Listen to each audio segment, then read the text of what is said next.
home guarantee will make a real difference in getting people the keys to their first house.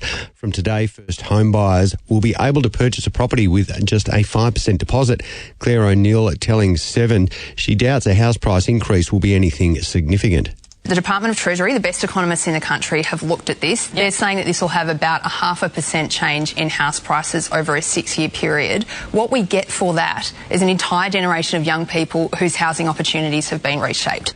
Well, it's official. Nicole Kidman and Keith Urban have called it quits. Nicole has filed for divorce. The court documents include a parenting plan for their teenage daughters, Sunday Rose and Faith. And more sunscreens have been pulled from Aussie shelves, with some offering SPF protection as low as just 4. The TGA is concerned about the base formula used in several products. Brands affected include Aspect Sun, Endota Mineral Protect, Ultraviolet Lean Screen and Emco Beauty Mattifying SPF. The AFL has stepped in to support West Coast, handing the struggling club pick 19 and 4 extra rookie list spots. The Eagles have managed just 9 wins across the past 3 seasons. And Tim Taranto has claimed his second Jack Dyer medal, winning Richmond's best and fairest by 3 votes. He edged out Nick Vlosten, with Jacob Hopper finishing third.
First release tickets to Sportsbet Caulfield Cup Carnival from $40. Secure yours now before prices rise. Live across Australia on SEN Track. Giddy up with Gareth Hall.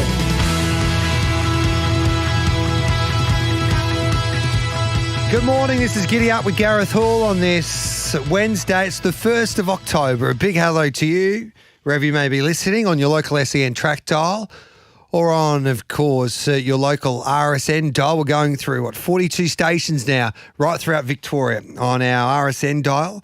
So it's great to have your company. And also, if you're watching us on the SEN app, our YouTube channel or our Facebook page, as well as the SEN app and the new RSN app. A lot of good feedback regarding the new RSN app, so you can download that today, the RSN app. 0499 736 736 to join our conversation. Giddy Up brought to you by Bet365.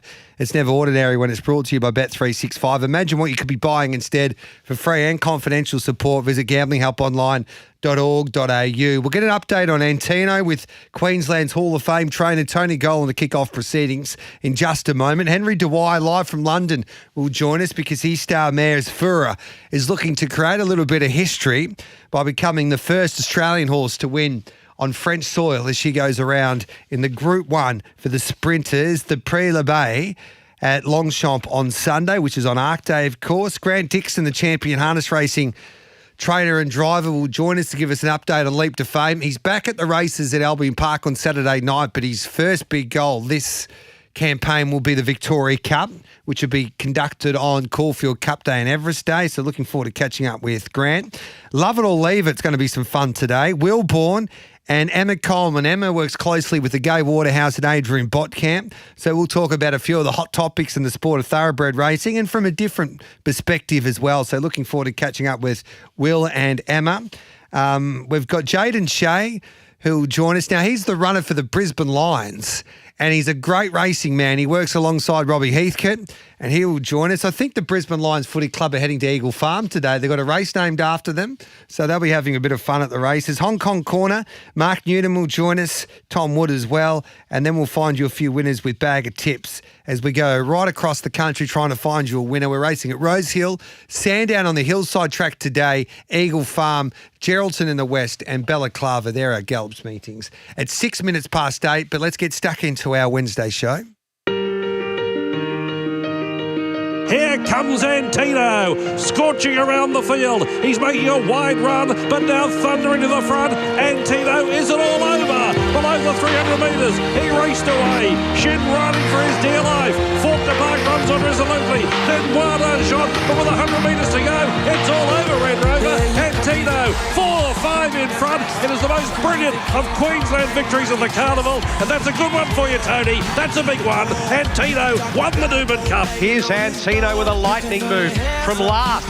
Whips up around the outside now and goes to the front. So it's Antino with Blake Shin. Daring tactics at the 400. Shows at the whip and went for home. 3 lengths in front of another Will, followed by Desert Lightning, Magna Spin, and behind those El Safina. Antino, every poster winner at the 200 metres. 5 lengths in front of Desert Lightning, El Safina, followed by Craig, but it's all Antino. Blake Shin, take a bow. From last to first has bolted in. Antino will be looking for more Group 1 glory at headquarters at Flemington on Saturday, and his Hall of Fame trainer Tony Golan joins us here on Giddy Up. Good morning, Tony. Yeah, good morning, Gareth. First of all, congratulations, mate. What an honour to be in the Racing Queensland Hall of Fame. Well done. Yeah, thank you. Definitely got me by surprise. Yeah. Incredibly humbling. Not sure if I deserve it yet, to be perfectly honest, because I'm pretty sure we've got a lot more to do. It's certainly not anything I expected. So, yeah, very humbled by it. Yeah, I think you do deserve it. And I think it's good that Racing Queensland, and I think a few other PRAs can take note that doesn't matter what age you are, if you've achieved of what you have achieved in the game in Queensland especially, like 12 straight premierships, that's a Hall of Fame career. And why not celebrate it while obviously you're 46. I don't want to give away your age. You don't look 46, but why not celebrate it when you deserve it? Why do we have to wait until you're getting in the latter stages of your life? Like if you're a Hall of Famer right now, you're a Hall of Famer. Yeah, look, as I said, it's just not something I expected, and I just feel like the book's nowhere near finished being written yet on what we're going to do up here, hopefully. And yeah, it's just a big surprise, but very humbling. Obviously, up there with a lot of trainers I certainly admired. Growing up as a boy, a lot of heroes in that bracket. To be put up there alongside them, it certainly is an incredibly humbling and surreal experience. But like I said, the job's not done for me. A lot more to be done yet. So what do you want to achieve, say, in the next 10 years? Just a good question. I'm really happy here in Queensland. If opportunities arose, I'd always look at any opportunity, but I'm really happy here. I just want to keep on improving upon what we do year on, year out. And I think mostly we've been able to do that.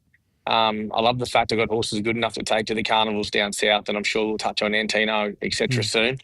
And I want to make sure that we've got a presence in all those big carnivals. I think there's no reason I can't do it from my base here, and just be the strongest and best version we can do. I think we're trying to improve upon, things that we do season on, season out. So, if it's another 10 premierships, it is. I'd like to, while I'm domiciled here, to be continuing to win them, but also just doing things better year on, year out. Yeah. You mentioned about being at all the big carnivals. You're one of the biggest names in the sport these days, one of our best trainers. Is there a situation now that you think to yourself, well, Queensland will be my base, but I might have to set up a satellite stable in Melbourne or Sydney? Oh, look, I've thought about things like that, but I'm fortunate. I've got a very good relationship with Kira Maher, as you're aware of, and before that, I had a good relationship with Peter Snowden. So I was able to utilise the bases of other stables when I travel, and that sort of relationships and friendships, I guess you'd call it, over time has become invaluable for me, and it's enabled me to be able to not have to focus on having a base away outside of my main base. I can send really good staff down there and utilise the facilities that are utilised by these other champion trainers. So at this point in time, Satellite Stable, it's not something that's in my forefront. Certainly having a bigger presence in the southern states throughout the year is. And we'll just see how that grows. But it's more to do with our relationship with Kieran at the moment, utilising the resources he has on offer, and he utilises ours up here. Yeah. Do you think now you're like 12 straight premierships in Queensland?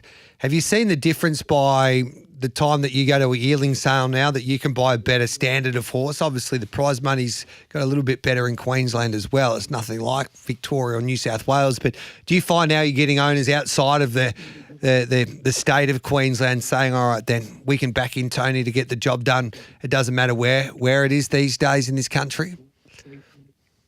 Yeah, I think with your yearlings or tried horses, either one. I mean, you adapt to the market to each level. We got very good support. That's one of the reasons I could win 12 premierships in a row is the support I've got from clients. I couldn't do it without the cattle I have on offer, and I've got very good cattle. So that's probably these races. But the sport is Australia-wide for us, international as well. So we're very fortunate, and we thrive on trying to give a really good service to all those clients. So whether it means where they're buying $1 million yearlings or we're buying horses off the track, it doesn't. I don't pigeonhole myself in any one bracket, but we are getting really good support Australia-wide and also for international clients, and we'll continue to improve our service and hopefully keep on churning out the winners. You've even had runners there overseas this year, and with First Light Racing, you had a share, I think, at a Royal Ascot runner. I think, what was the horse's name? True Blue? Hey True Blue? Hey True Blue, True Blue. That was a lot of fun, and we brought one over there at that golf sale too, at Brindavan. So, things like that, which we hadn't done previously, are all part of the things we want to do and give owners, the experience to race horse with us, but also be able to experience things like that and have bring imports over here and race them in better races down south. So I think we're only scratching the surface on what we can do up here as a stable, and what we don't feel we have a ceiling on what we can do being based here in Brisbane at this point in time. And like I said, if we've got a horse good enough, we know we can travel it interstate, and we'll continue to provide that service for our clients. The star of the show is Antino. Do we see him at Flemington in a Turnbull? Absolutely. He's right where he needs to be now. He's had his 2 runs back, 1,400 and a mile, and they've both been good. He hasn't won either, but they've both been really good runs. You argue to say they haven't been. He goes to the 2,000 now, which is the idea. Everything about him looks as though he's peaking right up in his preparation now. So he's got the 2 runs out of the road that he needed. And he's going to be a real force on Saturday. It's obviously a very good Turnbull, but he's a very good horse. And if we're really realistic that he can be a Cox Plate horse, then he's got to run well Saturday, and I'm sure he will. At the set weights and penalties, were you thinking, maybe the Mackay Diva would be a lot weaker than, say, the Turnbull Stakes? Was that ever in consideration? Did I think the Mackay Diva would be weaker? No, the Turnbull, sorry. The Mackay, the Might and Power next Saturday. Sorry. No, I was happy enough with this. I think this is a good transgression. Like, we've been 3 weeks into this. I didn't want to go another week with him. I think that's just the timeline of the prep, suits me better. Yeah, sure, there was another option, a different way to go. But when we sort of kicked off in the Memsy, I thought this was the better preparation. And I really want to have him spot on for these next 3 runs, which is the Turnbull, the Cox Plate, and the Champions 2000. So I'm really happy with him, and I don't think I've seen anything in his first up 2 runs to suggest that I can't mix it with the better horses in this race Saturday. And so obviously it was a slowly run race in that Mackay Diva. Has there been any extra challenges keeping the work up to him, or was that just the perfect type of prep run for his next 2 big grand final races, including the big grand final and the Cox Plate?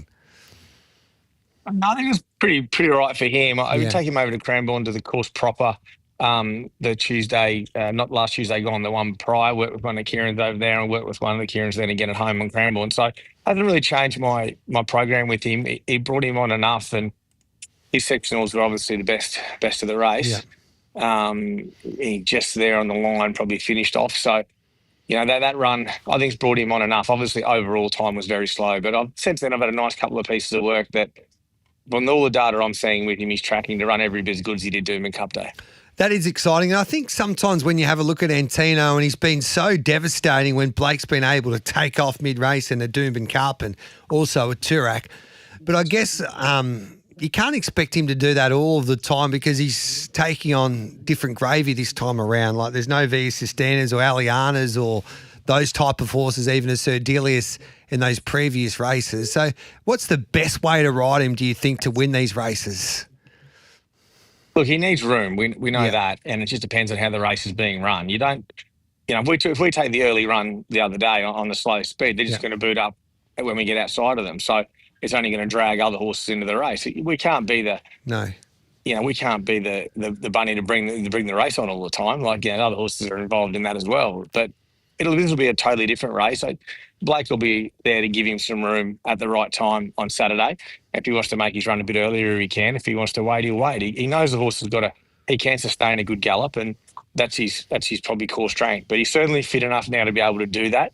In the Memsey first up, Blake tried to do that, and he just wasn't at his peak yet. So I think from now on in, he can sort of ride him as he likes, really. Like the horse is nice and fit now and ready to go. So you can see Antino race like you saw him at Doomben Cup Day on Saturday and going forward. It's bloody exciting. It's going to be some race then, isn't it, on Saturday when you got all of the champs basically heading towards not only a Cox Plate, you've got the favourites for the Caulfield Cup, you've got the favourite for the Melbourne Cup as well. It is always a great race, the Turnbull, but I think this might be one of its best for quite some time. Yeah, it's a really good race. It's a proper race. Yeah. Like you said, Cox Plate favourite, Caulfield Cup favourite, one of the Melbourne Cup favourites. So it's a real launch pad to some of these really big group ones coming up, and this is no give me on the weekend. So it'll be a totally different race to what we saw 3 weeks ago in the Mackay, which we're aware of, and we're ready for this sort of race now. And as will be the other horse in the market, it's just going to be a really good race. And if we're realistic of thinking that we're a Cox Plate chance, well, then he's got to run well on Saturday, and I'm really sure that he will. Geez, you've got me excited, mate. I can't wait. Can't wait for this Turnbull now, especially to see how your horse can go. What about in the Paris Lane Freedom Rally first up? What are you expecting there? Yeah, he needs to run. He a little bit of blood irregularity 2 days out when I had him in there 3 weeks ago. It was. Yeah. I've trialled him since. He was okay around the outside of them. Trying to train him to get out over a little bit more ground now, like we saw him when he ran Just Beaten in the 5 Diamonds a year ago. So I think this will be a nice run for him with good improvement. I just want to see him run really nicely through the line, and we'll step him up to the mile 1800 post this. Transatlantic hasn't let you down. He hasn't won, but he's been close. Is he on track in your eyes for a Toorak now? Yeah, he is. Yeah. We might have just lost you there. Yep, sorry, mate. You got me now. Yeah, got you now, mate. You got me? Yeah. Someone must be ringing you or something like that. It always happens. They were. It's a strong addition to the Toorak this year, but he's well and truly on track. I think his place in the market's about right. He's a lovely horse. I think what we saw on the weekend is that going to the mile be really suitable for him now. So I'm very happy with Transatlantic. He's only got to improve as he gets out in distance. His pedigree tells us that. And this trip away has been the makings of him. He's a really busy horse. And just to get him out of his comfort zone at home here, I think it's done him the world of good. All right then, mate. Can't wait to see what Antino can do. I've got a few blokes going to the races at Eagle Farm today. Can you help him with a winner? Yeah, I think the first and the last are probably my best chances in a day where I've got really good chances in throughout the meeting. I think I really like this filly in the first Cardenet. She's got a bad barrier. But her trials and jump outs sort of show that she's above average. So any luck in running, I think she's the right filly. But if she doesn't win today just for bad luck, if she's going to give him a bit of a start, then she's one to follow. And I think the best of the days now is the hour and the last. Got a bad gate, but he's well above average. Geez, you got a few jocks that'll be hungry these days trying to buy you dinner. Obviously, they won't be eating, but Benny Thompson's back, Ryan Maloney, Daniel Moore will be hungry. He says he's not going to try and upset the apple cart when he gets to the jockey's room in Brisbane, but that's BS because we all know they would. They all do. You've got Martin Harley. Mate, they tell me that Roy Hutchings is coming as well. So, and then you got your 2 superstar girls. So you got plenty of jocks to choose from. They wouldn't want to pull the wrong rein. It's fine. Oh, sorry. Oh, we might have lost him. Hey, yeah, I tell you what, he's a very popular man, Tony Gold. Are you there, mate? I think you're there. Yeah, sorry. I'm there. Sorry, mate. They wouldn't want to pull the wrong rein, would they?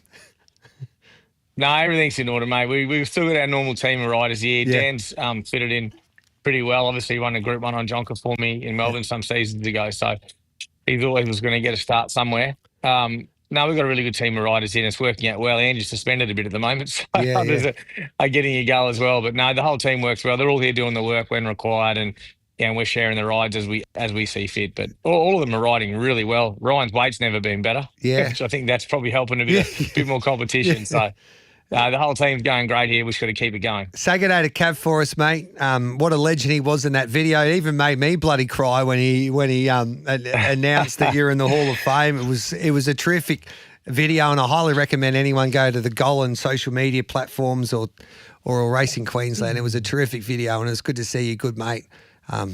Break the news, and he delivered it only in that Cav could basically deliver that. Pretty well. I had no idea it was happening, so I don't get many things. I don't like surprises much. No. And they were holding on to it for a while, the office, and I had no idea. So they got me good. Actually, I don't normally get emotional like that. They got me well. Broncos will storm. You'd be a Broncos man, wouldn't you? Yeah, Broncos, absolutely. Terrific game. I mean, I do like both teams, to be honest. Yeah. A little with Queenslanders. But I do. I'm a Broncos supporter, and surely hopefully they can do what the mighty Lions did last weekend. They were sensational, and it's a good time to be in Brisbane. Well, it's a great time to be in Brisbane at the moment, and it's going really well. Look out, if Brisbane win the NRL, they've won the AFL, and Antino wins the Turnbull Stakes, there'll be something. Everyone will be wanting to go to Brisbane to train out of the Brisvegas there for their sporting teams. And I think the Lions are turning up at Eagle Farm today. So the whole squad's going to be there. So they'll be bombarding you for a tip or two, I would imagine. So we wish you the best of luck there. I'd imagine that'll be pretty second-hand by today. Well, yes. I've seen a couple of pictures. I think they're basically all under the whip, but they might find a few links at the farm today. Thanks, mate. Congratulations. A Hall of Famer at your age. You should be so bloody proud, and good luck this weekend with Antino. Thanks, Gareth. Cheers, mate. He's a good man, Tony Golan. Deserves all the success that comes his way. Works hard, but 12 straight premierships is an astonishing feat. That is greatness, and he deserves that accolade to be in the Hall of Fame for Racing Queensland. It's 22 minutes past 8. We'll head to London next to catch up with Henry Dwyer.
First release tickets to Sportsbet Caulfield Cup Carnival from $40. Secure yours now before prices rise. Live across Australia on SEN Track. Giddy Up with Gareth Hall.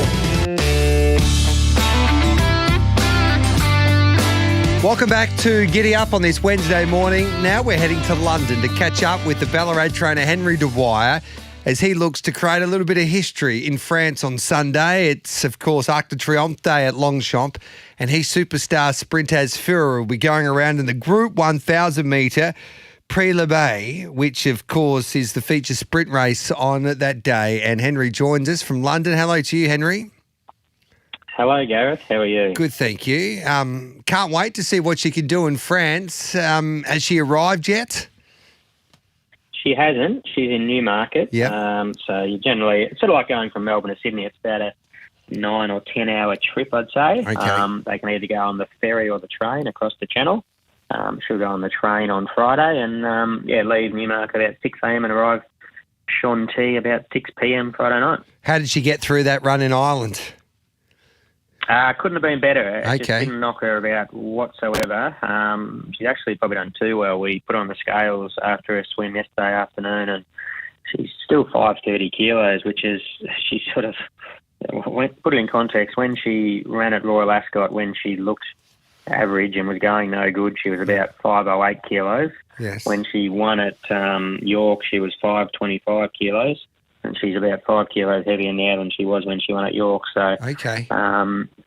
she just keeps doing too well. So we sort of cut her feed back and have done a bit more work with her, and it just hasn't touched the side. She's just doing too well. So it's a good sign, probably, not a bad sign. Yes. But there's just plenty left in the tank, I'd say. And now you've got to run on Arc de Triomphe Day. How about that? Pretty extraordinary, isn't Yeah. it? It's you talk about your world race days, and you obviously got a few days of Royal Ascot and Melbourne Cups and Kentucky Derbies and Arcs. I suppose it's one of the, if not the biggest day in the world, it's certainly one of the top few. And being in the thick of things and with a horse that will near enough start favourite and be a pretty good chance, it's pretty surreal. I'm just having a look at the weather report. We all know that she needs it rock hard or a firm track. And I was talking to a few people across there in Europe, and they say that you're probably going to get a good track there for Arc de Triomphe Day, which is a positive sign. Is that what you're hearing on the BBC weather report when you're putting on your TV in Mayfair, wherever you may be staying? No, we're not cheering the run, but it looks like it's pretty fine through to at least Saturday. Okay. There is some showers forecast Saturday, which, as they tell me, in France, it can be 50 mils or it could be nothing. So we're just cheering for the latter, and if we do get a dry track, it'll certainly be advantageous to her. So basically, if it's dry, she's going to be mighty hard to beat. Is it as simple as that? Oh, look, it's a lesser race quality-wise than she beat at York, I'd say. Okay. And I said that about the Curragh, and it was, but we didn't get the right ground there. We got the soft, sticky track. Yeah. So, look, it's, if she gets her favoured conditions, she's in good enough order, and everything should be right for her, and you'd be hard-pressed to say she shouldn't be winning. So, she needs to get over there and travel and the rest of it and not get any rain. But if she does, then, she'd be a really good chance. O'Shea Murphy back aboard? Yeah, it jumps back on. Lucky to get back on. Lucky to get back on, O'Shea. Exactly. But they have retainers over here, so he's retained by Andrew Balding and Prince Faisal and Qatar and those sort of blokes. And they had a runner, or Prince Faisal had a runner in France when she ran in Ireland, and it was a Group 3 race, and we're in a Group 1, but he still had to ride the Group 3 because that's where his bread's buttered, obviously. So we had Dylan Brown McMonagall there, which it wouldn't have mattered. She didn't go terribly. She got beaten 2 lengths, but couldn't have won on that sort of ground. So just hoping it's firmer. And how many people in the entourage? A little bit less this time. There's probably, 8 or 10 there. There's a couple of my mates that live in London. Yep. Sammy Freer and Jimmy Larson and Froggy Fay. They'll come over, and the great Keith D'Souza, he'll be there, and Harrison Mills, who works for the Jockey Club over there. So there'll be a good crew cheering her on, and the celebrations will be mighty if she can win. I think Keith D'Souza listens to Giddy Up, and he's He's the Melbourne physio, I reckon. He's a great man, Keith. So he's obviously on a junket because he was in Ireland as well. So he's heading to Longchamp. He's done a very good job. I hear he might have parted ways with the girlfriend, and he's having a bit of Keith time over in Europe. So he's been to the cover and he's going to Perth. So it should be good. And you've got blogger as well, the racing blogger, Steve Powers, his name. I think part of the crew. Yeah, he's great for racing. Like, he's not part of any crew in Europe, but as soon as the Australians arrive, he just jumps on the bandwagon, which is great. Yeah, no, it was courtesy of Simon Morris, who's sort of the new Les Patterson over in Europe, the cultural attaché. Yes. He gets here, there, and everywhere, and he meets and greets everyone. And he came across our man Blogsy, who showed interest in coming to the races with us, and he had a ball with us in York. So he's coming to France too, so it'll be good. Mate, we wish you the best of luck. It's been one hell of a ride. It's you've done this country proud, obviously representing Australia there at all those different major meetings in Europe, from your time at Royal Ascot, then you went to glorious Goodwood, you dominated York, you're unlucky because of the ground there at the Curragh, and now, geez, the French would love to beat the French on their home turf. In the middle of it's basically, this track's in the middle of Longchamp. It's 1,000 metres and it's straight through the race course, and you can't see them basically if you're on track. Is that right? Well, I've only watched replays of the race. Yep. You can obviously see them on camera, but if you're standing in the grandstands, from all reports, they're a long way from you, so they just steer from, obviously using a different straight, so right through the middle and running away from you, so the angle's treacherous. You can't tell who's won until you see the photo. Well, hopefully we've got a couple of lengths up our sleeves. Yes. Good on you, mate. Go and get them. We appreciate you as always. Thank you, Henry. Righto. See you, Gareth. There's Henry Dwyer there.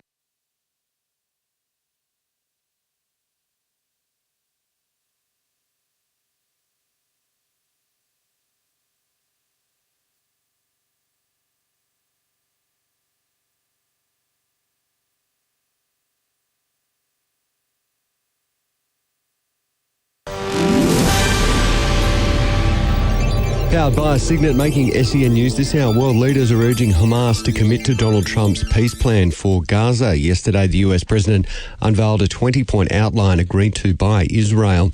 The housing minister says an expansion of the first home guarantee will make a real difference in getting people the keys to their first house. It's official. Nicole Kidman and Keith Urban have called it quits. Nicole has filed for divorce, and more sunscreens have been pulled from Aussie shelves, with some offering a sun protection factor of as low as 4. SEN Sports next. The AFL has stepped in to support West Coast, handing the struggling club pick 19 and 4 extra rookie list spots. The Eagles have managed just 9 wins across the past 3 seasons. And Tim Taranto has claimed his second Jack Dyer medal, winning Richmond's best and fairest by 3 votes. He edged out Nick Vlosten, with Jacob Hopper finishing third.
First release tickets to Sportsbet Caulfield Cup Carnival from $40. Secure yours now before prices rise. Live across Australia on SEN Track. Giddy Up with Gareth Hall. Welcome back to Giddy Up. All thanks to Bet365. Now, the Giddy Up has an exclusive Cox Plate preview luncheon at the Ascot Vale Hotel on Thursday, the 23rd of October. There's only a few tickets left, they tell me now. So to purchase these tickets, you need to get in quick. You go to the Ascot Vale Hotel on Instagram. So that's at the Ascot Vale Hotel on Instagram and click on the event link in their bio, and you can buy tickets there. So James McDonald, Mark Sarah, Wayne Hawkes, we'll have Mark Hunter there, Tom Papley, and a few more that will be rocking up to the Ascot Vale Hotel. And David Taggart will be there as well. So Miles, I think, the Magic Man. So all of the SEN family, or as many as that we can get there, because the rest might be working on a Thursday afternoon. But it's going to be a lot of fun at the Ascot Vale Hotel. Great time of year on the Thursday before the Cox Plate. Paul Sebastiani's with us. G'day, Paul. Morning, Gareth. We've got a couple of texts that have come through off the text line. I've been sacked because Wayne Hawkes pulled me up there yesterday regarding me reading out text messages twice. So I thought I'd pass on the baton to you. I'll try and do a Group 1 job for us, eh? Yep. Marcus has asked or has said Antino will go for it in the Cox Plate. One chance to pinch the biggest prize. No point doing it this weekend. The Turnbull is just a warm-up. I like how Marcus is thinking. What I love about Tony Golan's interview this morning, geez, he's bullish, isn't he? This is the time that Antino, there's no excuses this weekend. No. He's nearly 100% screwed down, and he's there to win the Turnbull Stakes. So, yeah, bring on Saturday. And Fitzy has sent through a message as well. Good morning to you, Fitzy. Yep. He says, Tony and his team's insight into each and every runner with their final furlong video they do on social media is absolutely fantastic. Great stuff. One of the best in the business, and he is. A lot of trainers are doing some great stuff with their previews on social media. Henry Dewey is one of those. Chris Waller, of course, Tony Golan. There's a few other trainers that do an exceptional job. Got to get with the times, G. Yep, updating us punters. Adapt or die, as Correct. they say. Adapt or die. What else have we got there today? Booger's been a little bit of, I don't know where he's going there, Booger. He said, dude, I thought Antino was dead when the show started with the tribute. Come on, Booger. Is the Hall of Fame music over the new Hall of Fame trainer? They've latched on with the tributes. Yeah, they have, haven't they? G. And Jason from Moorabuk giving Tony Golan a big shout out after he was awarded that Hall of Fame title. So right, then. Very well done on you, Booger, as well. 0499 736 736 to join our conversation. Good on you, Paulie. Love it or leave it today. Will Bourne and Emma Coleman will be making her debut here on Giddy Up for Love It or Leave It. Emma Coleman works closely with Gay Waterhouse and Adrian Bott. So, yes, we're going to talk about a few of the hot topics in the sport of racing. Should the Metrop be a Group 1? Is Autumn Glow unders in the Epsom? Aliana will beat Via Sistina. Pride of Jenny is the greatest entertainer in our sport. So Delia should go to the Caulfield Cup. Biowax should go to the Everest. And Private Harry is under the most pressure this weekend. So there are our topics for Love It or Leave It. 0499 736 736. You can join in on the conversation on this Wednesday. Time for a break. On the other side of it, we'll be catching up with champion harness racing trainer driver in Grant Dixon, because Leap to Fame's coming back to Victoria to try and win the Victoria Cup in the middle part of this month. So we'll catch up with Grant Dixon to have a chat about he's clearly our best pacer in this part of the world, but many say he's the world's best pacer. So Grant Dixon will join us next here on Giddy Up.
First release tickets to Sportsbet Caulfield Cup Carnival from $40. Secure yours now before prices rise. Live across Australia on SEN Track. Giddy Up with Gareth Hall. 7 metres, speak the truth. They enter the home running. Leap to fame. He's got them again. More into Dominion glory. Leap to fame. Forever lives in the Hall of Fame. A modern day champion becomes racing royalty. Leap to fame. Speak the truth. Photo third. Seard or Don Hugo. Leap to fame. He's the best standardbred I've ever seen. Many say he is the greatest of all time. His record speaks for itself. 69 starts, 56 victories. He does the unbelievable when it comes to seeing a standardbred do what he does there on a racetrack. He's earned just over $4.6 million. This season he's won $1.3 million. And he's still got plenty left this season with the Victoria Cup and New Zealand Cups in his, which are his main targets towards the back end of the season, and he returns to the racetrack at Albion Park on Saturday night. The Victoria Cup, October 18. Be there when history is made. Visit trots.com.au. And Leap to Fame's champion trainer-driver, Grant Dixon, joins us now. Good morning to you, Grant. Thanks for your time. Yeah, no worries, Gareth. How is the star? He seems really good. So, Tristan and I are happy he's come back up this time. And, he seems in good fiddle so far. We've had a few text messages already roll in. Has he? I know it's been going for a little while now, but can you believe what he's actually doing for this sport? How he's definitely transcending the game. Can you believe how popular he has become?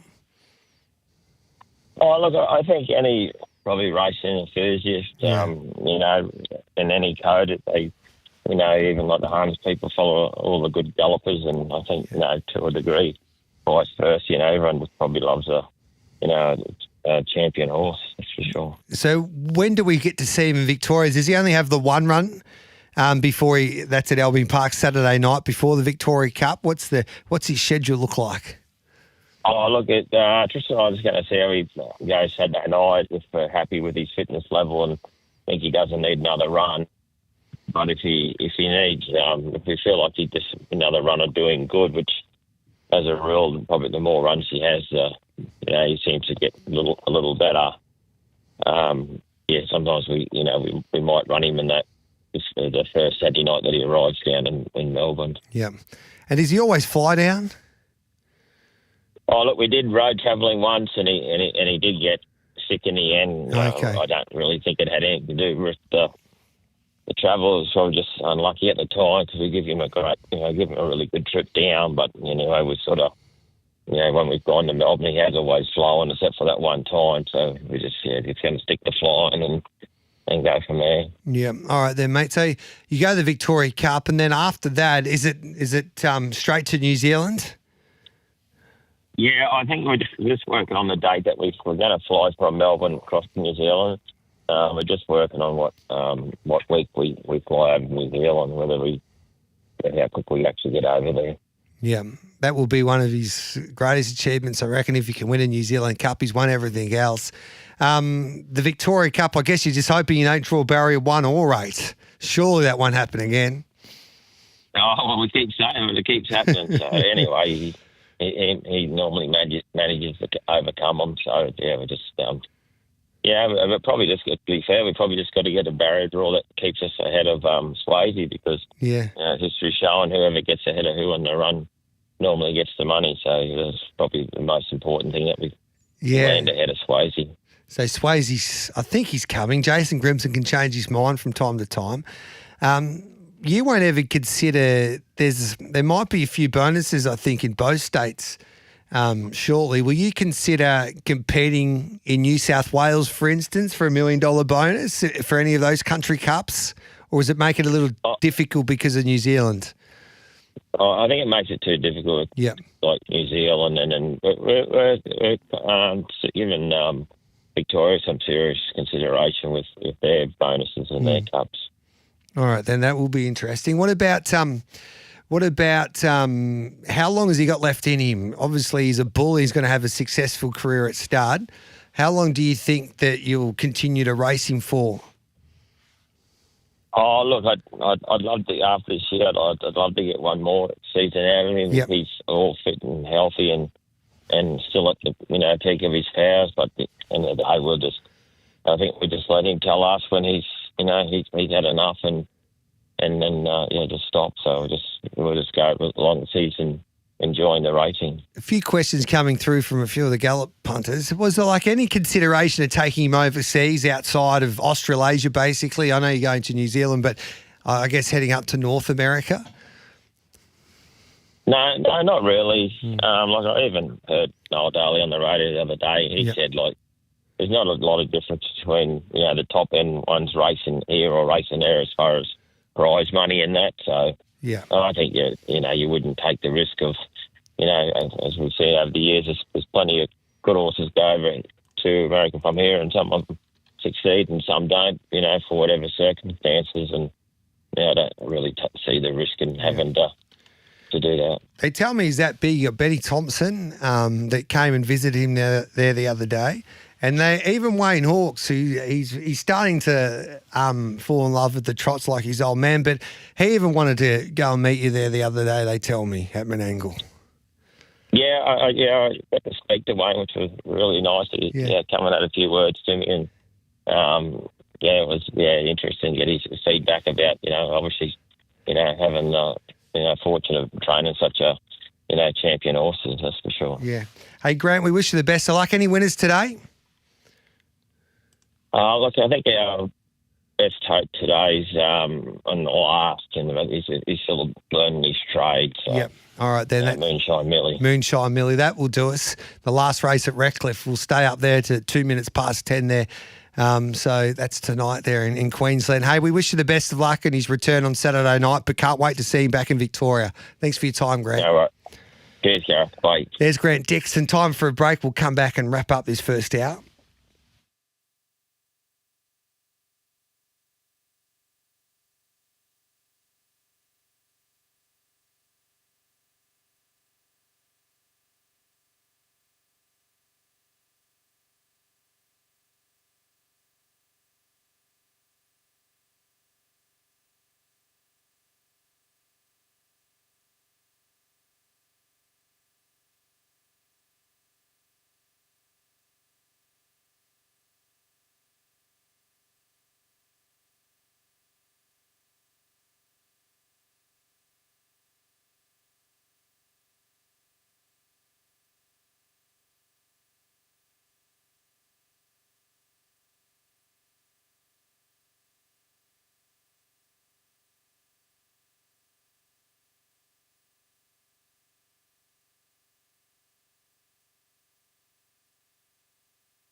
release tickets to Sportsbet Caulfield Cup Carnival from $40. Secure yours now before prices rise. Live across Australia on SEN Track. Giddy Up with Gareth Hall.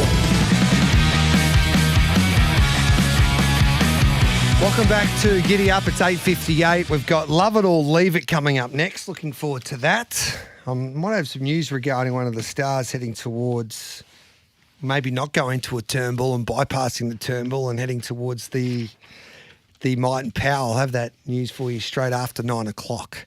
We've got Love It or Leave It coming up next. Will Bourne and Emma Coleman will join me as we talk about all of the hot topics in the sport of racing.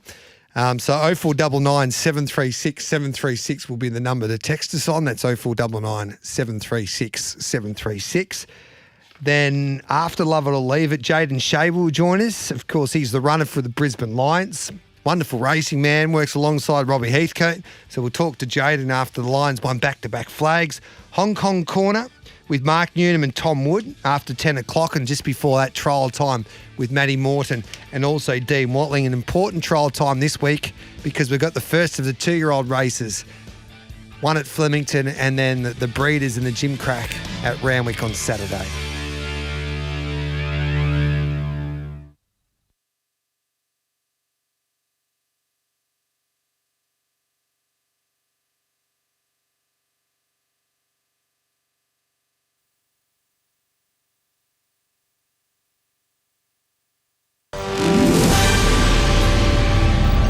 Powered by Signet. Good morning, I'm Adam Pont with SEN News. Susan Lee's talking tough with her front bench. The opposition leader has sent out charter letters outlining the standards she expects, highlighting specific KPIs. She has been under fire over a rumoured leadership challenge from Andrew Hastie.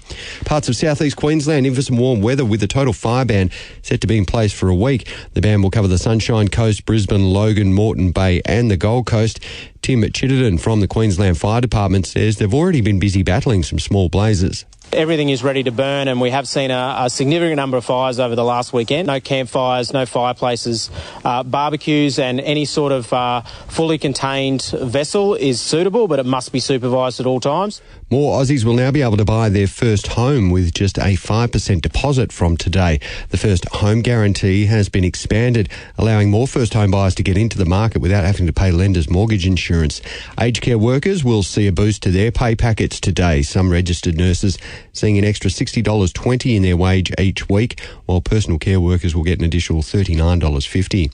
Well, today marks 20 years since the 2005 Bali bombings. 20 people lost their lives, including 4 Aussies. Bombs were detonated in Kuta and near the Four Seasons Hotel. And British actor Gary Oldman has been knighted by Prince William. The Oscar winner thrust back into the spotlight recently for his work in the spy thriller TV series Slow Horses. sen.com.au sport is coming up next. Storm off to Sydney today with an unchanged lineup for Sunday's NRL Grand Final. 5'8" Cam Munster says they're wary of the Broncos' spine and the run Ezra Mann provides off the bench. You've seen the Grand Final heroics 2 years ago. If they won, they probably would have got Clive Churchill. So they're very sort of elusive, and we've got a lot of X factor, him and Reece, and I'm sure they'll be showcasing that on Sunday.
live on RSN and SEN Track.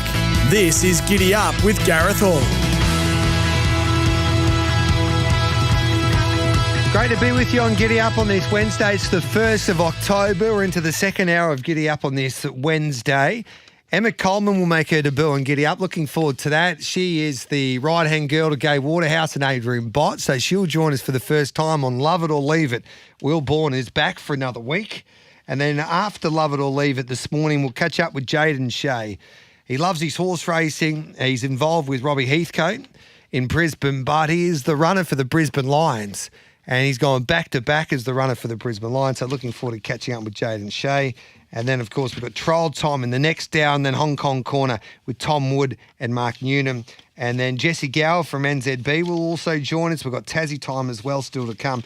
And then we'll find you some winners right across the country, especially at our Metro Gallops meetings today with a bag of tips. Just some news coming through, having a chat to Wazzy Kerr, that Buckaroo will bypass the Turnbull Stakes and he'll head to the Might and Power.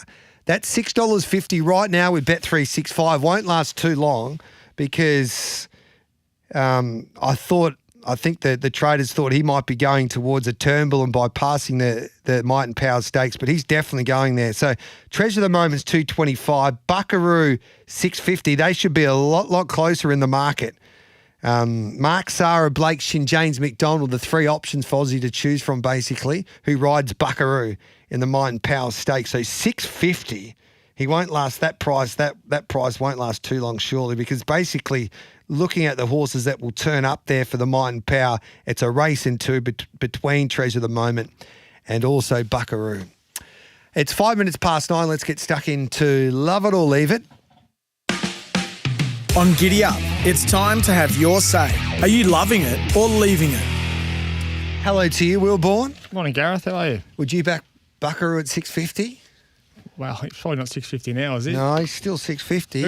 Who's the favourite, Treasure of the Moment? Yeah, I think it's just a race in two. All of the big guns have headed to the Turnbull Stakes. Yeah, and you said they haven't made the decision about the jockey? No. All the Caulfield couple, the Caulfield couple, Cox Plates, their options after the Might and Power. They'll make a decision straight after that race. But Waller doesn't usually back up his horses like that.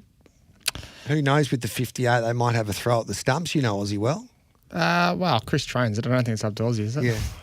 I thought, well, he's the owner. Aussie's good like that. He leaves it all to the trainers. Okay. We've got a special guest to join us for the first time here on Giddy Up. Emma Coleman, who works closely with Gay Waterhouse and Adrian Bott. Emma, thanks for joining us on Giddy Up and welcome to Love It or Leave It. Thanks for having me. Looking forward to it. Morning, guys. How are you, Will? Morning, Emma. Just a little bit about your story. You work closely with Gay Waterhouse and Adrian Bott. So how long have you been with that stable for? I'm 4 years with them this week. So it's been a bit of a roller coaster ride. It's an amazing place to be. With no 2 days are the same when you're with Gay and Adrian. So no, it's a lot of fun being with them. Yeah. And what's your job with Gay and Adrian? Very good question. I mainly do like bloodstock sales, client relations, but throw in some event planning, a bit of marketing, social media. So it's there's a lot of different things that kind of fall under the radar with what I do, which probably makes my job a lot of fun and very different every day. But they're kind of the main things that I do for the team here. And we can tell by your accent you're not from Australia. So how did you get involved in the game, Em? No, I'm from Dublin. Yes. I actually first came to Australia when I was about 21 and I worked for Chris Waller for a while. So that was my first introduction to actually working for a trainer. So went straight to the top. And then I spent a bit of time in New Zealand working for Gordon Cunningham over at Curramore Stud, and then went back home, finished university and was lucky enough to get on the Flying Start. And that's kind of where I met Gay and Adrian. And when I was finishing up my placement with Gay, she was like, what are you doing when you graduate? And I just kind of looked at her praying to God that she'd ask me to come back. Anyway, she did. So the hard part about me accepting the job was actually just calling my mom to tell her I was going to move back to Australia. Yeah. So that was almost 5 years ago now. So yeah, it's been a lot of fun, and I've been very lucky with the opportunities that have opened up in the last few years. And you've been to Kentucky with Gay for the Derby, and I think you've been all around the world with Gay Waterhouse. What's it like to be alongside of her at these special events? Yeah, I think Kentucky would be up there with one of the most amazing and exhausting weeks of my life. Her energy baffles me every single day. And we went over there to sort of promote the Derby here to Australians, and I think she did the most amazing job. She completely embraced the whole experience over there, sort of like racing on absolute stilts over there, like what they put on, from the fashion to the actual race day itself. And she was so funny on the day of the Derby. She was like, "What time will we go for dinner?" Actually, we booked dinner at 7:00. I was like, "Hey, the Derby's not until 7:30." And we've been at the track since the first race at 10:30. So like, it's a very different setup over there. But I've been very lucky to go to Ascot with Gay and Kentucky with Gay. And she mentioned something about going to the Indian Derby the other day. Okay, so there you go. You never know what might pop up or what idea she has. So no, it's a lot of fun traveling with Gay, but you definitely need your batteries powered up when you're with her. There you go. I wonder if Will Bourne could work for Gay, Em.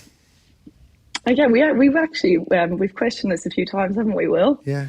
Travelling with Kieran Maher or travelling with Gay? Yeah, what do you think? That would be interesting. That would be entertaining. interesting. Sheikh Fahad, would he, like, going out with Gay and Kieran be a little bit different? Well, I think Sheikh Fahad tells a story when he first met Gay, and he had this preconceived idea in his mind. He walked into her stable and she goes, "Oh, you have the most beautiful eyes." And I don't think I think she's had him on toast ever since. So, yeah. Oh boy! Who's the most famous person you've met alongside Gay, Emma? Oh God, who's the most famous person I've met? God, that's a hard one. I was lucky enough to meet and have a chat with Aidan O'Brien when I went to Royal Ascot, so that was pretty cool. Yeah. Other than that, I don't know. There's so many different people. You kind of don't even realise the people you're getting introduced to when you're with Gay, or how excited they are when they get to meet Gay. But I can't think of anyone. The most exciting person I've seen when I've been with Gay was Simone Biles at the Kentucky Derby, but unfortunately I didn't actually get to meet her. Okay. What about you, Will? I was going for dinner in the Arcana sales, and the invite for dinner came through. I said, this guy's got the same name as the basketball player Tony Parker. Oh, yeah. And I rocked up and it was him. I was like, oh. He loves his racing, Tony Parker. Loves it, yeah. He owned about 20 horses there. Yeah. He owns a few horses with a few of the Australian owners, I reckon. Does he? Yeah, I think so. Matthew Sambon, he does too. Yes, he owned a horse half with him. And he's a Newgate, isn't he, Matthew? Yeah, he's a Newgate and he's got his own farm. Yep. There you go. All right, then let's get... Do you know how Love It or Leave It works, Em? We talk about some hot topics. You either love it or you leave it. Sounds good. All right, then. Will did give me a bit of a backstory. So beautiful. Will's usually on the behind the ball. Will usually we're getting to see him have a strong opinion now. You're a bit flat after last week on loving or leaving it with your eulogy. Yeah, I thought you were going to try and fix me up there. I thought you were going to try and fix me up there. I thought you were working in the back room there. Who said we haven't? Oh, okay. Here we go. I've got some goss on you, so I wouldn't go too hard on me. But, I'll probably deserve it. Now, let's have a look at the first of our topics. Should the Metrop be a Group 1? You're loving or leaving that, Will? Should it be Group 1? It's hard. Emma would say it needs to be Group 1 as of 2 years ago. What did she have? She had Just Fine. Yes. The past winners. Well, put it this way. If you said that if it was a Group 2, and I said to sell it to me that it needs to be a Group 1 on the metrics or the ratings or the form, do you think you could do that? No.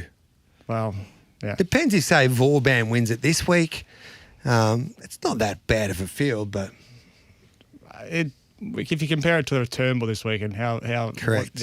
But look, there's a few Group 1s like that. It has its place. It's going to be a very exciting race on the weekend. It's a handicap for that reason. Proper horses like I think Montefilia won it one year. She was a proper weight for age horse, I feel. Emma, what do you think? I do think it should be a Group 1. It's actually Gay's first Group 1 winner was with Tiakonek in the Metropolitan. I think it's one of the only true staying contests we have here for the Sydney Racing Carnival. It's obviously our flagship staying event. I think it's got so much prestige and such a history here in Australia that you'd hate it to be anything less than a Group 1. I think the form coming out of it can sometimes be questionable with those horses going on to do other things, but it's such a great lead up into the big races, being the Caulfield Cup, the Melbourne Cup. So I do think it deserves its its title of being a Group 1. And if anything, I think actually the prize money should reflect how prestigious it is here in Australia. 750,000, I think you'd love to see it get to $1 million, which I'd be confident hopefully it will in the next few years. So basically you have a look at the market for the Caulfield Cup regarding the best chance who's competing in the Metrop. Yep. It's Adelaide River at $17 along with Vauban at $17. So you know what, if you went back and did a proper Group 1 calendar and racing and races that deserve to be Group 1s, and we've probably got too many Group 1s, it's probably a questionable whether the Metrop deserves that status. But right now, when you compare it to a few of the other Group 1s, it is, as Emma pointed out, it's the number one staying race for the spring in Sydney. So Leon Legend won it last year. He ran he was second or third? Yeah. Third. He was unlucky. Yeah. He was unlucky in a Caulfield Cup, Melbourne Cup. He couldn't settle. So, it'd be interesting to see who wins it this year. I think the horse to beat is definitely Birdman, but he's got barrier 17. Yeah, it's going to be a very interesting race. There's a few different barriers. I reckon it'll be $8 a field come jump post. The question mark is to you is, can Vauban bounce back? Well, I had one job to do yesterday, and that was to draw his barrier. So when I got barrier 7, I kind of could actually take a breath. And he's my favourite horse in the stable, so I didn't want to go do the barrier. It was like telling Adrian, but anyway, I went over, did my job, but he's absolutely thriving, that horse. Yeah. I'll unfortunately be at Flemington on Saturday, so I won't be there to cheer him on to see him. Fingers crossed win the Metrop, but from our point of view, he looks the best he has all prep. He is absolutely glowing. Tim Clark galloped him yesterday and could not have been happier with his last piece of work heading into Saturday. So he's a very happy horse at present. I think it's a winnable race for him from that barrier. So on our side of things, it's all roads to the Metrop on Saturday. So there you go. No wonder you love him, because he's Irish, Vauban, of course, previously trained by Willie Mullins. I know. I think it's the legend that's Willie Mullins is the love I have towards Vauban. Yes. So if we could get a Group 1 with him on Saturday, it'd be pretty amazing. Now, Timmy Clark obviously rode Vauban the other day. This is the last one of Vauban. He's owned by your friends at Australian Bloodstock. And our friends at Winning Edge Investments there. Dean Evans, he's got a share in Vauban. And Dino's a great judge. He loves Vauban. But he was a little critical of the ride of Timmy Clark there the other day. He said he couldn't work out why he was in that spot on such a hot speed. So he reckons he'll improve out of sight if he can get a better ride. It's probably from instructions, wasn't it? I don't know. Well, I don't know if the instructions... who knows what the instructions were, but there you go. So Dean reckons it was a complete forgive run with Vauban. And you can go to the SCN website, scn.com.au, go to competitions, and Winning Edge Investments are doing something terrific. You can go into the draw to win a package. You can either go to the Everest or you can either go to the Caulfield Cup. And then the lucky winner will also get 1% of Vauban into the Caulfield Cup. So if he wins the Caulfield Cup, you get 30,000. So you've got to go to scn.com.au/competition, follow the prompts there with the Winning Edge Investment competition with Vauban. And you get to a chance to own Vauban, 1% of him anyway, heading towards the Caulfield Cup. One more before we take a break. Is Autumn Glow complete unders in the Epsom? We'll start off with you, Emma Coleman. So hard. I think nothing's good value if you're odds-on favourite in a handicap like the Epsom. I think the only positive is it's a pretty small field. I think they were expecting a lot more horses to accept in it. But the fact she's drawn the outside alley, I just think it's the mile at Ramwick in a handicap like that. Nothing can be that short. But she's obviously such an impressive horse with 6 from 6. You can't take anything against her. She's obviously the horse to beat in the field. But I do think it's a favourite's graveyard, the Epsom handicap. So it's an interesting race. Charwolf at 58, Pericles 57. Autumn Glow carries 54.5. She's got barrier number 14 from 14. It's probably not. It's a big enough weight for her, isn't it? And then she'll probably get out on the day. I actually had a bet in the race. I thought Swift Falcon at 18s. He split Aliana and broadsiding over 2,000 last prep. So if you're saying Aliana can win the Turnbull this weekend, one of the hottest weight for a Group 1, Swift Falcon with 50 kilos on its back, I thought was a great price. Would that be fair? Yeah, Alicia Collett takes the ride for Team Hawks there. Swift Falcon is he's just hard to catch, but he probably wins a race like that fast run Epsom handicap. surprise Saved you. up for one last run, gets the brakes late and just bursts through the centre. Because every time he starts favourite or close to favourite and it's like only a 2 or 3 horse race, he's vulnerable all the time, Swift Falcon. And he's cost the punters a lot of money, but... Sounds like he's cost you a lot of money. No, he hasn't cost me a lot of money. Do you know what? When Wayne Hawkes comes on Monday, he's the most talked about horse of all time. You've got to sack the jockey. He's a money muncher. He's not as good as everyone thinks he is. So he's got his haters out there, Swift Falcon, but... Saturday could be his day. I reckon he's been looking for a race in a weird kind of way. The Epsom's probably... He's better suited to an Epsom than he is a benchmark race, if you know what I mean. If he's the only horse. Yeah, I agree. I think he's got a big show Saturday. Yeah. Time for a break. It's 19 minutes past 9. This is Love It or Leave It. Will Bourne, Emma Coleman with me here on this Wednesday morning. We'll come back with plenty more next.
release tickets to Sportsbet Caulfield Cup Carnival from $40. Secure yours now before prices rise. Live across Australia on SEN Track.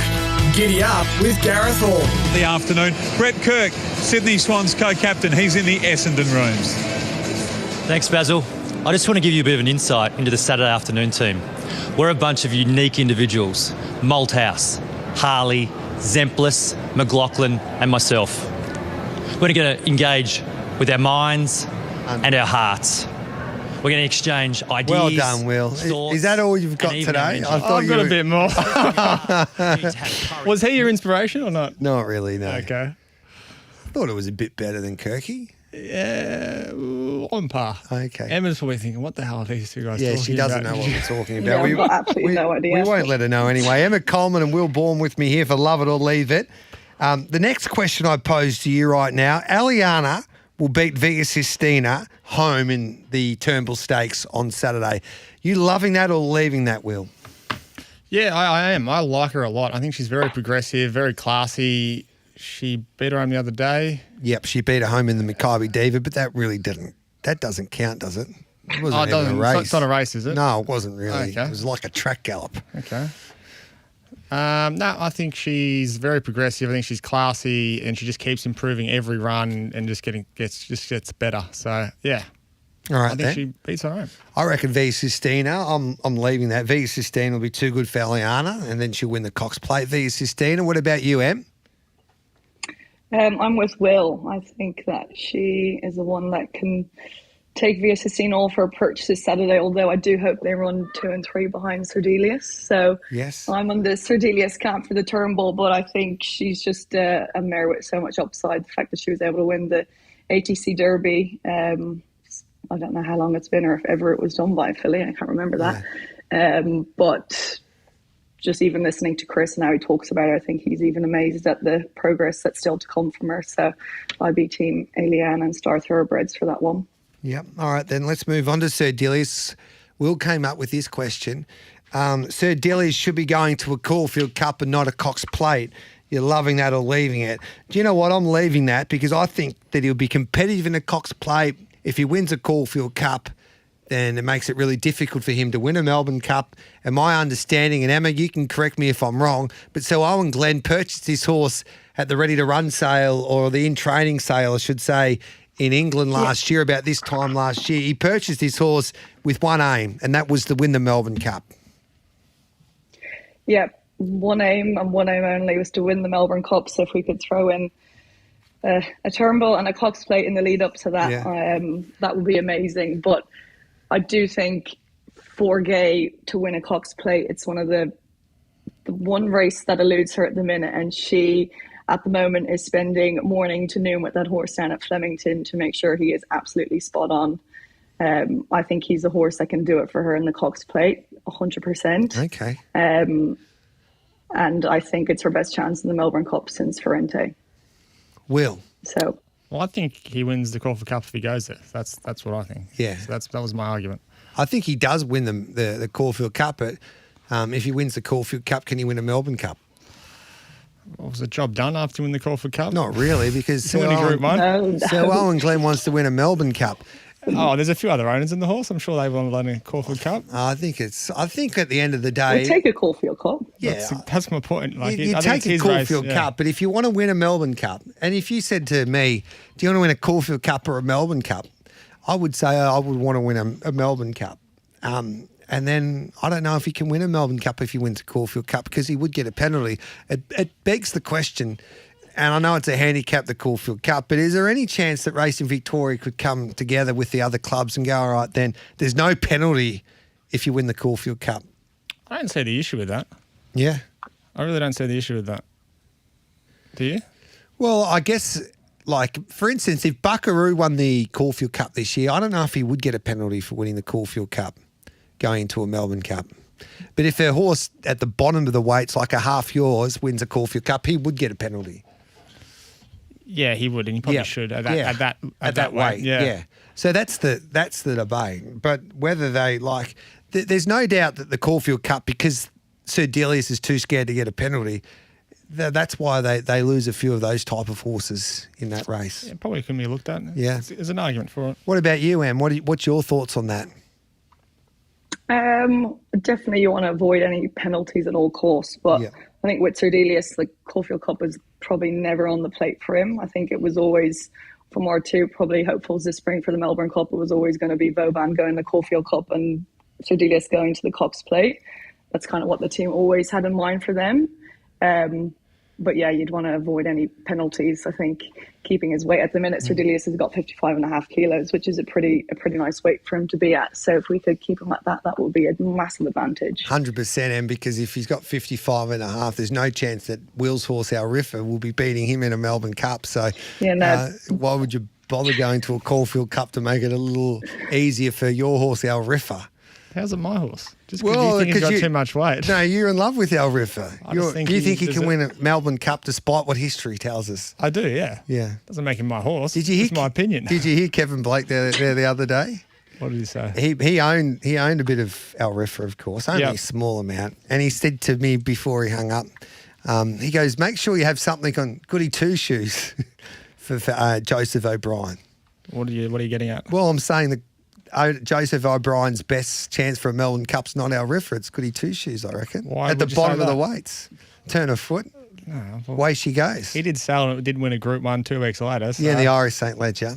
Talking about why would you do that then if you like the Melbourne Cup? Obviously, you got a slight penalty, I reckon. Maybe a half a kilo for that win. Well, I think if there's a Group 1 there to be won, you just win it, don't you? Yep. We'll take the news. It's 9:31. We'll come back with plenty more. This is Love It or Leave It on this Wednesday morning.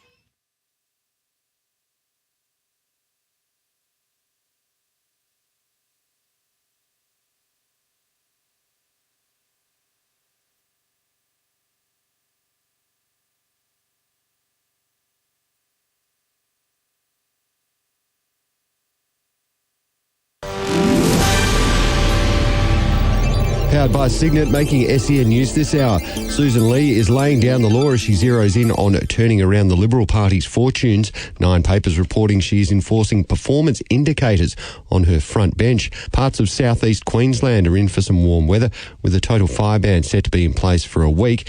Nicole Kidman has filed for divorce less than 24 hours after news broke about her split with Keith Urban. The Aussie share market set to open lower today. The future's pointing to a fall of 10 points. And today is International Coffee Day, aimed at celebrating all the joys of the humble bean. sen.com.au sport coming up next. Storm off to Sydney today with an unchanged lineup for Sunday's NRL Grand Final. 5'8" Cam Munster says they're wary of the Broncos' spine and the run Ezra Mann provides off the bench. You've seen the Grand Final heroics 2 years ago. If they won, he probably would have got Clive Churchill. So they're very elusive and they've got a lot of X factor, him and Reece, and I'm sure they'll be showcasing that on Sunday.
First release tickets to Sportsbet Caulfield Cup Carnival from $40. Secure yours now before prices rise. Live across Australia on SEN Track. Giddy Up with Gareth Hall. Welcome back to Giddy Up. This is Love It or Leave It. Send in your text messages. We'll get through them before we wrap up. Love It or Leave It this Wednesday, 0499 736 736. Next one, they shouldn't muck around anymore. Godolphin Biowak should go straight to the Everest and represent the Blue Army. You're loving that or leaving that? I'm loving that at the moment. If he goes like he did there in the Golden Rose, he'll be mighty hard to beat in an Everest. He's on pace from a race perspective anyway, he adds a little bit of intrigue to it because along with Private Harry, and let's hope Private Harry, will get to him in just a moment, but he will be able to race, you would imagine, Kane Rising in the early part. Yeah, I think you should go to the Everest, but, Chris is so methodical and disciplined in his horse preparation and planning, and that's why he's obviously so successful. So I think he's just, as I said, he's so methodical and disciplined, and that's why he's so good. And I think he's always just thought that horse was for the Coolmore. So he gets longevity out of these horses because of that reason, and you can't sort of knock him on that. But would I go there? Yeah, why not? Hey, do you know any news about Tempted being in the Kira Ma camp? Haven't made a decision yet. No. They tell me she's $1.50. Is that close to the mark? If you can get inside Kieran Maher's mind and set a market, by all means, because I can't. Emma, are you loving it or leaving it that Biowax should just go to the Everest now? I'm loving it. I think that they should definitely be sending him to the Everest.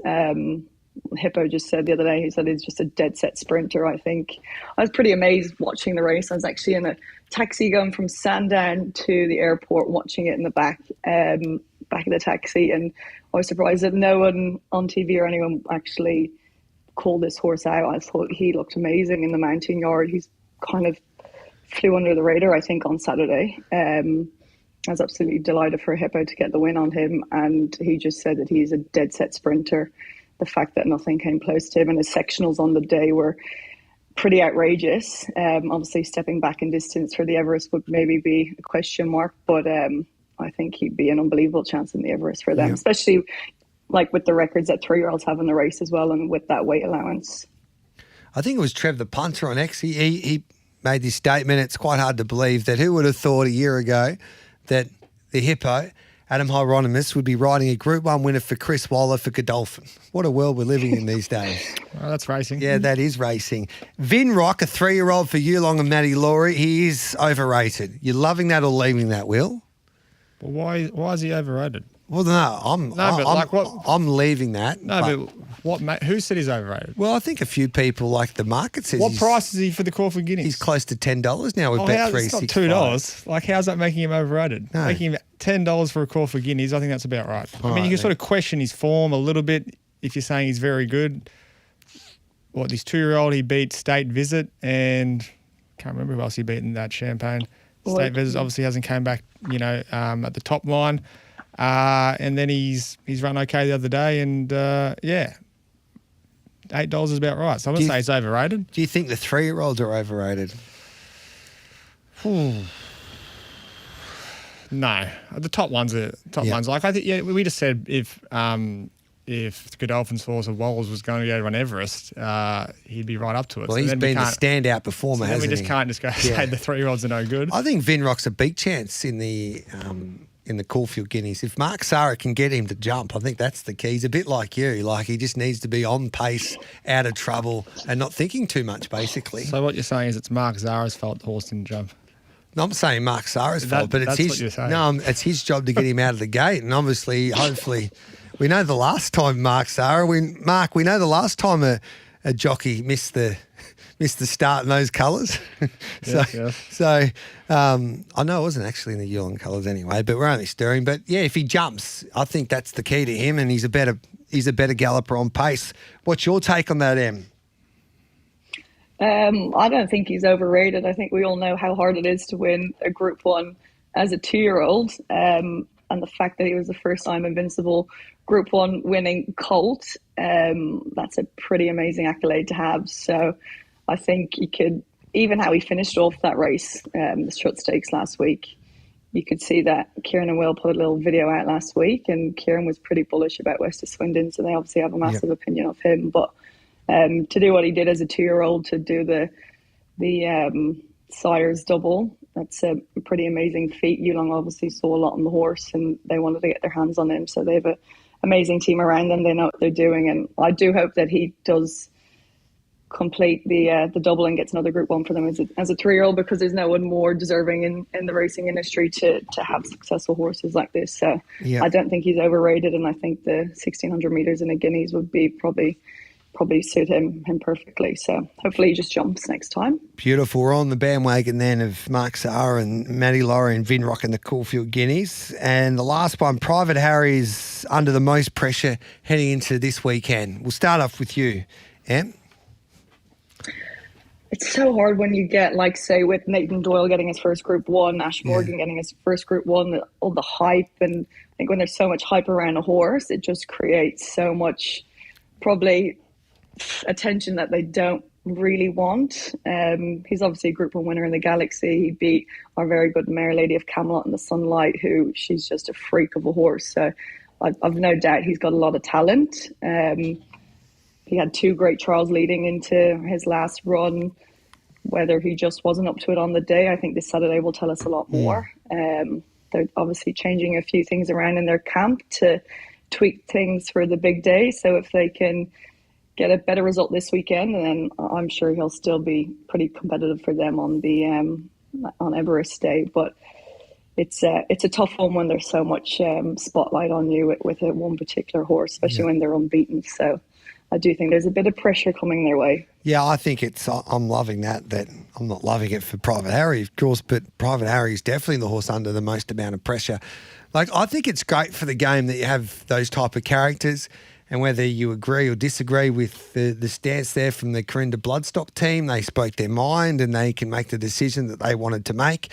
Obviously, they weren't on the same page as Yulong, but they might be on the same page now. It just adds to the drama of this wonderful game that we adore, Will.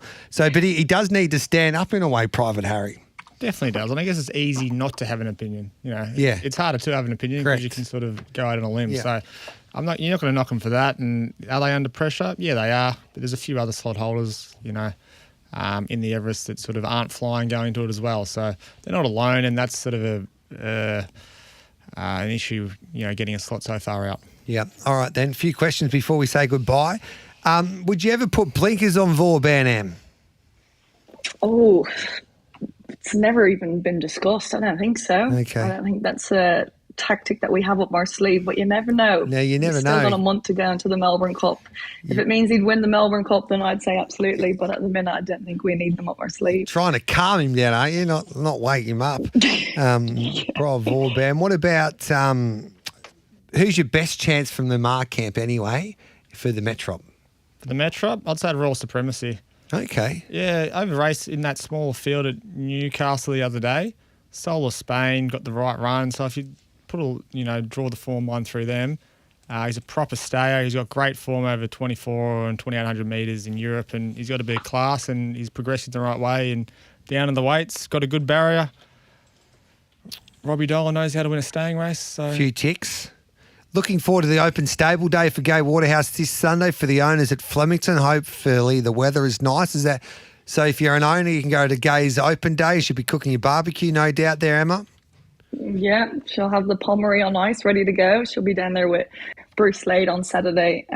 Doors open at 10:30. So you're both more than welcome to come down. You too, Will, if you want to come see a Waterhouse Spot open day. Yep. But this time of year, Gay loves opening the stables up to the public, to our owners, to anyone who wants to come and see the horses. So we do them weekly here in Sydney, but we don't get to do them as much in Sydney, down at Flemington. Yeah. So. All right, then. Who's any winners today for us, Emma? We've got a lovely horse, Condone, in the first at Rosehill, actually.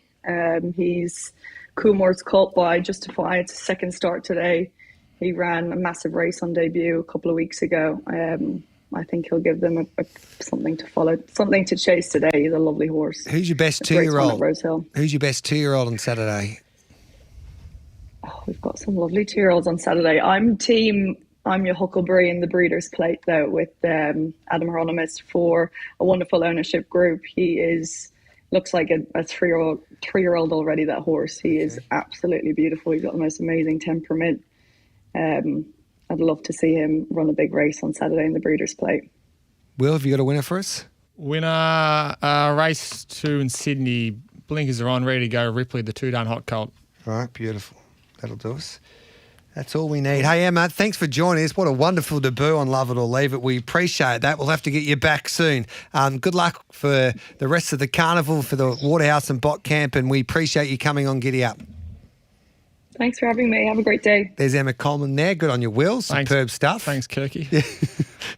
9:44. We'll take a break. We'll come back with plenty more straight after this.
release tickets to Sportsbet Caulfield Cup Carnival from $40. Secure yours now before prices rise. Live across Australia on SEN Track. Giddy Up with Gareth Hall.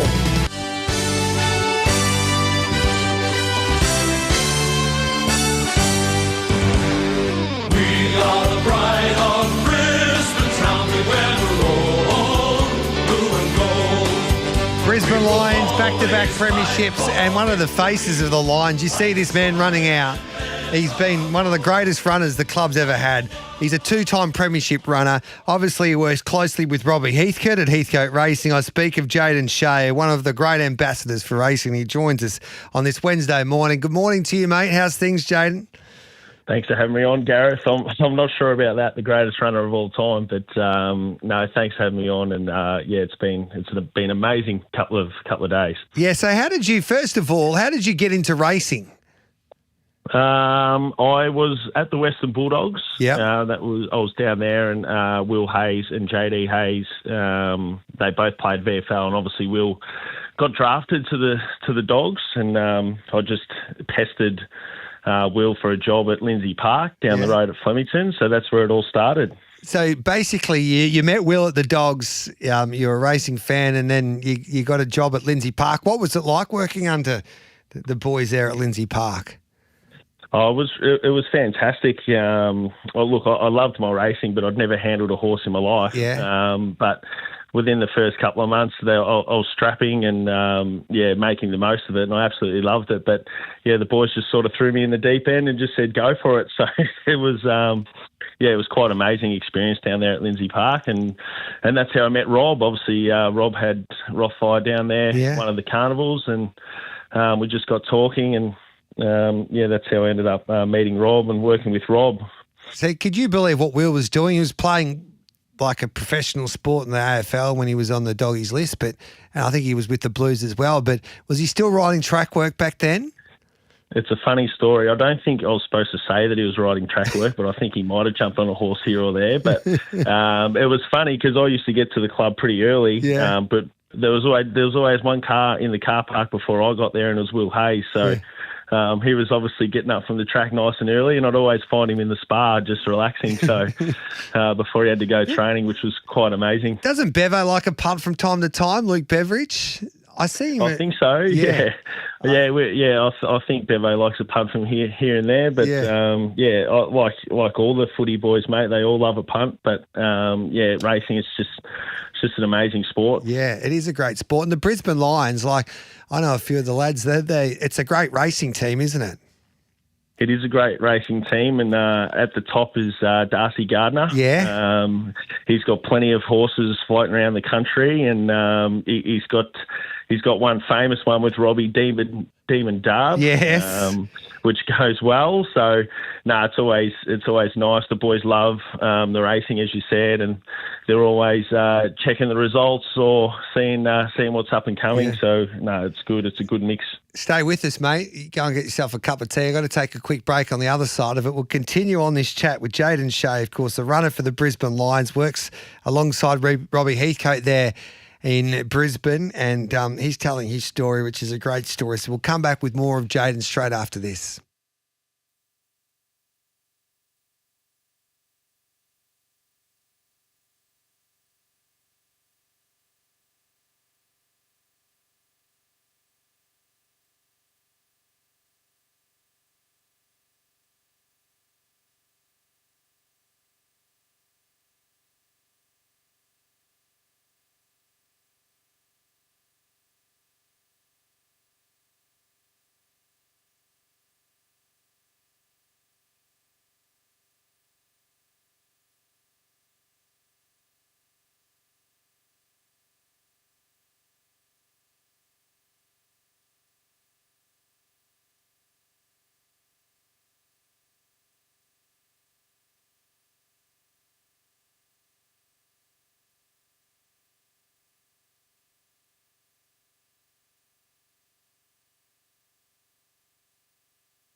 tickets to Sportsbet Caulfield Cup Carnival from $40. Secure yours now before prices rise. Live across Australia on SEN Track. Giddy Up with Gareth Hall.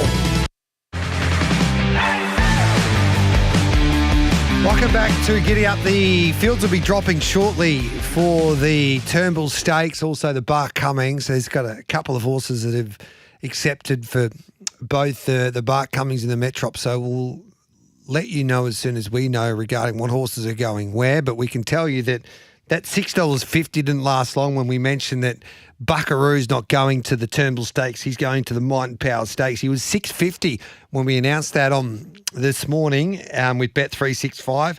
He's now the clear second favourite at $3.50.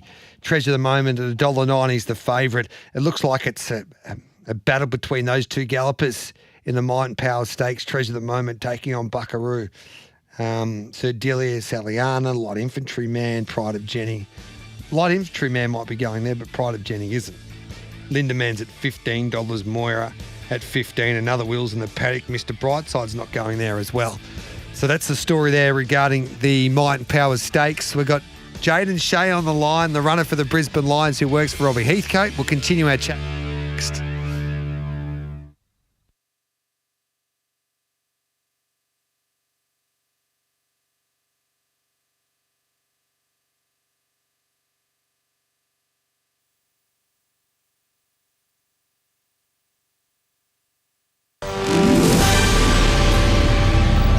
Powered by Signet, I'm Adam Pont with SEN News. Anthony Albanese is out talking up his first home guarantee this morning. The plan is aimed at getting Aussies into their first home with a deposit of just 5% and no lender's mortgage insurance.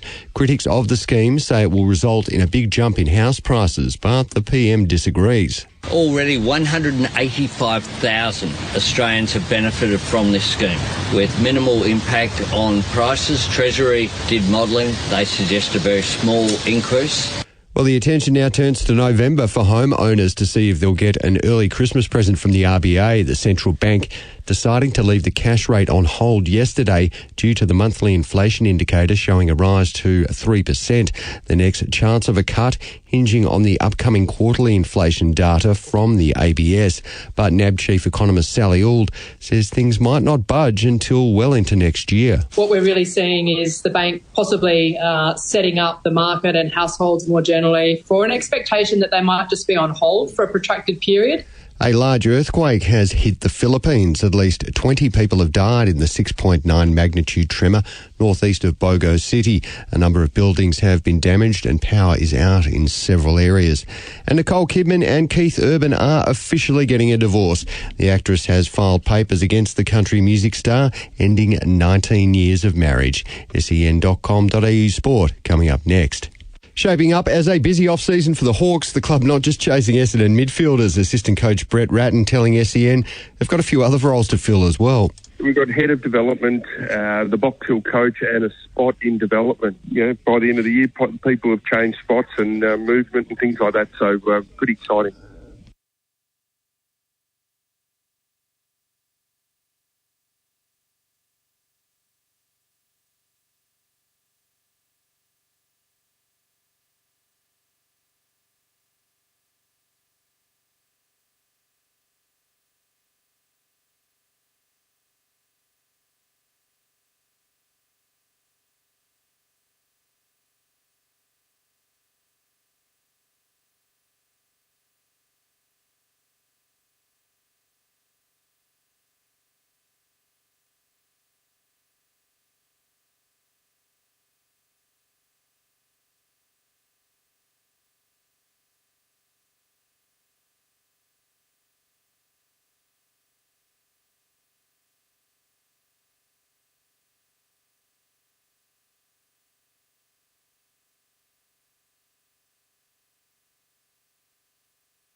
First release tickets to Sportsbet Caulfield Cup Carnival from $40. Secure yours now before prices rise. Live across Australia on SEN Track. Giddy Up with Gareth Hall. Welcome back to Giddy Up, 3 minutes past 10. Trial time not far away with Dean Watling and Matty Morton, but our special guest is Jaden Shea, the man that loves his racing. Started off with Lindsay Park after meeting Will Hayes at the Western Bulldogs, and then he went up to Brisbane. He's now the runner for the mighty Brisbane Lions. He's been the runner for their last couple of premierships, and he's working closely with Robbie Heathcote, who Robbie says is his right-hand man, and he's been good enough to hold for us as well. So, Jaden, you were just having a chat about, so Darcy Gardner, would he be the number one racing man on the Brisbane list? Oh, him and Josh Dunkley, very, very close there, but Dunkley loves his racing as well. I think he's got a few horses as well that float around, but Darcy Gardner definitely holds the cup there, yeah. He's one of the great harness punters as well, Darcy Gardner. Obviously, he's close with the Lee boys, based in Western Victoria. Does he give you any of his trot mail? Because it's very good. He hasn't given me any trot mail, so next time I see him, I'll let him know. But myself and Darcy, we like to get up there on a Wednesday up to Doomben and Eagle Farm because it marries up perfectly with our day off. So, that's probably where you'll find us on a Wednesday afternoon. And doesn't Connor McKenna want to be a horse trainer? Conor McKenna, he wants to be a horse trainer, a rider, jockey, all of the above. But Connor's a racing man as well. So the three of us, we like to share our tips around and see what we can muster up on a weekend. And is Dane Sorko, who's the biggest jinx when you tip them and they back them and they always get beat? Oh no, it's not Dane Zorko. It's one of our coaches, Cameron Bruce. Yeah. He loves it. Some of his tips, they either win at $1.50 and he thinks it's the greatest thing ever, or his long shot gets nowhere near it. So, Bruce, there you go. There's another one that loves his racing as well. There we go. We've always got one in our local footy club or cricket club anyway that get all of the tips, and usually they're wrong, but you got to love it, and you got to love the passion when it comes to the racing fan. And Robbie Heathcote, he's well and truly jumped on the Lions bandwagon. So just explain what's your role with him and how do you mix both working for the Lions and obviously with Robbie Heathcote as well? Yeah, so very fortunate to Rob, grateful for the opportunity to be able to work alongside him. I try and get in there probably about 3 mornings a week when it's football season. When the footy season's finished, I try and get in there as much as I can. Probably, try and get there all week. But I love the racing. Rob's opened his doors right up to be able for me to go in there and just learn from him, and sometimes I sit in the tower with him and clock a few horses here and there, but mate, he's just been unbelievable. Obviously from Tassie, so he loves his footy. So we struck up a great relationship there, and I can't thank Rob enough. He's just been he's been so important to me, and he's been incredible. Is it something that you want to get into after you finish up with the Lions, or would you like to get into racing full time? Or have you got the best of both worlds? Yeah, I've got the best of both worlds at the moment. Potentially, Gareth. I really love my racing, and more importantly, I love the people in racing. They're just such lovely, down to earth people, and that's why I love hanging around and getting involved. But yeah, potentially. But look, the way the Lions are going at the moment might not be on the cards for quite a while. Who delivers better messages, Chris Fagan or Robbie Heathcote? Both of them are very similar. They can lose their temper pretty quick. Yeah, I can't imagine Fags losing his temper. Oh yeah, he's given me some good almighty sprays over the years, which has been awesome. So I just take it with a grain of salt and just try and move on. So it's obviously a high pressure game. Yeah. What's the best spray that he's given you? Oh, I started running out one time and he said, "Oh, you get back here." Yeah. Well, did I tell you to go? I said, "Oh, I've got rotations to do." He said, "Oh, we'll go on then." So stuff like that. But yeah, he gets right into it. And obviously, as I said, it's a high pressure environment and one that I absolutely love. And as I said, grateful for the opportunity for the Lions to put me as the runner. Yeah. Who's the player that you have to go out to the most? Out to the most. There's not really one player. I just, if we're going well, I like to just get out there and just get amongst all of them and just try and keep them going because it is such a tough game. And if I can just help them out just that tiny little bit just to keep them going, it's just, as I said, tough game, but I don't have to go out there hell of a lot because they've had an amazing season. Yeah. I remember when I did some running there one day, it was only country footy. I was so nervous making sure I didn't get the messages wrong, but I couldn't imagine what the pressure would be like even for the runner on a grand final day in the AFL. Oh, mate, I sort of ran out there on the weekend and just sort of had a bit of a moment to myself just before the game and looked around to see 100,000 people. It was just sort of a pinch yourself sort of moment. Yeah. And as I said, one I'm extremely grateful for, Danny Daly, my boss there. He's just been incredible.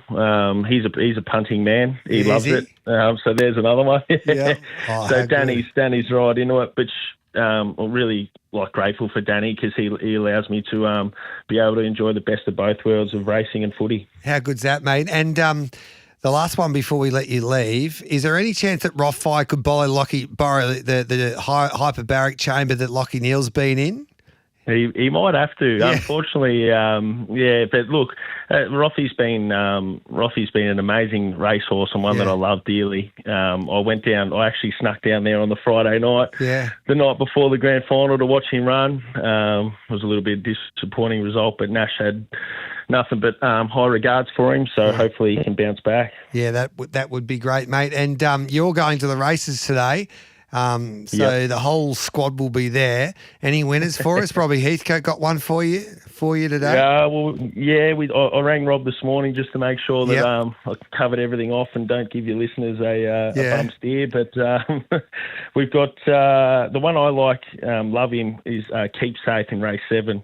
Beautiful. He's over the 1400 today. He's had a really poor prep.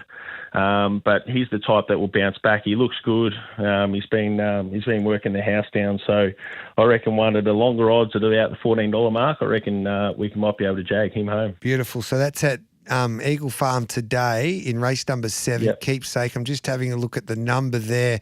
As it comes onto my screen there, Keep Safe. So that's race 7, horse number 4. We had Tony Golan on earlier today. I said the boys, the Mighty Lions are heading to Eagle Farm. He declared one for us in the last race, which we made our Bet365 boost horse.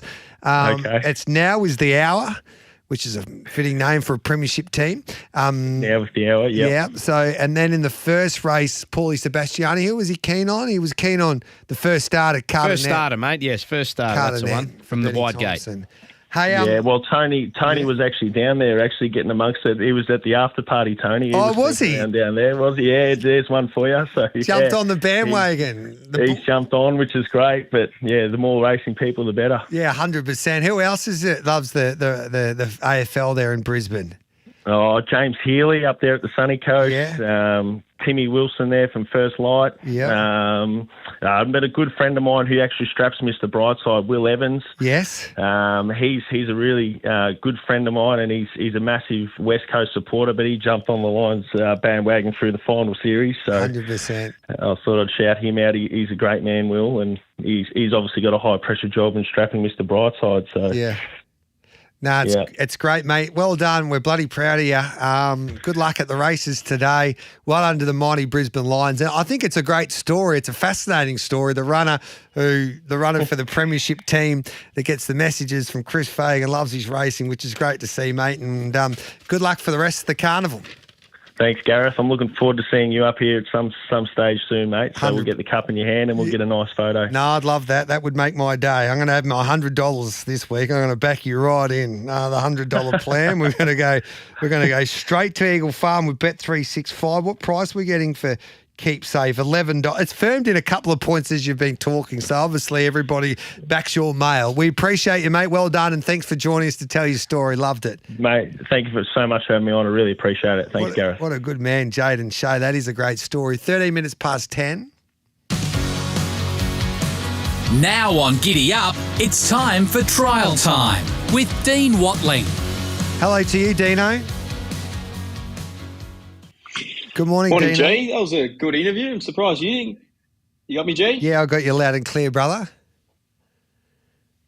Now you're That going was on. a good interview, G. I'm surprised you didn't get a little invite to the bandwagon with Timmy Wilson and co. after the grand final. Yeah, I would have loved to, but I'm basically in Melbourne, so I was a bit crook over the weekend, but it was a great weekend, and hopefully your Broncos. I don't know.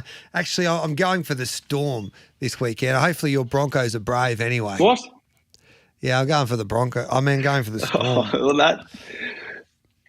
Brisbane. Why, G? Are you a Brisbane boy? No, I'm a Melbourne Storm man. It's full of Queenslanders, basically. Oh, not really. The Broncos have got more New South Wales stars than Queensland stars, which is a little bit odd.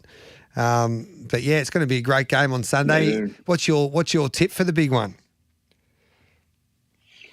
I think we'll do it, G. I think it's our time to do it. I don't know if I can go through another heartbreak loss, 15, 2023, G. If we lose another one, I don't think we can come back for it. So we've got to win. I think Reece Walsh stand up, we'll be right. You better win this one because Madge is such a great coach, but he's like those 2-year-old trainers. You can only get him for a preparation and then he burns you out, so you won't win another one. That's a good analogy. Yeah. So you better win this week, otherwise you're buggered, basically. And Craig Bellamy's like Chris Waller, he just keeps on going and going, turning up each and every season, which is quite remarkable, his record. But we need to find a few winners because this is your time to shine, Dino. We've got to get to your top 5 triallers, and then of course, we've got the first of the 2-year-old races this weekend in Sydney and Melbourne.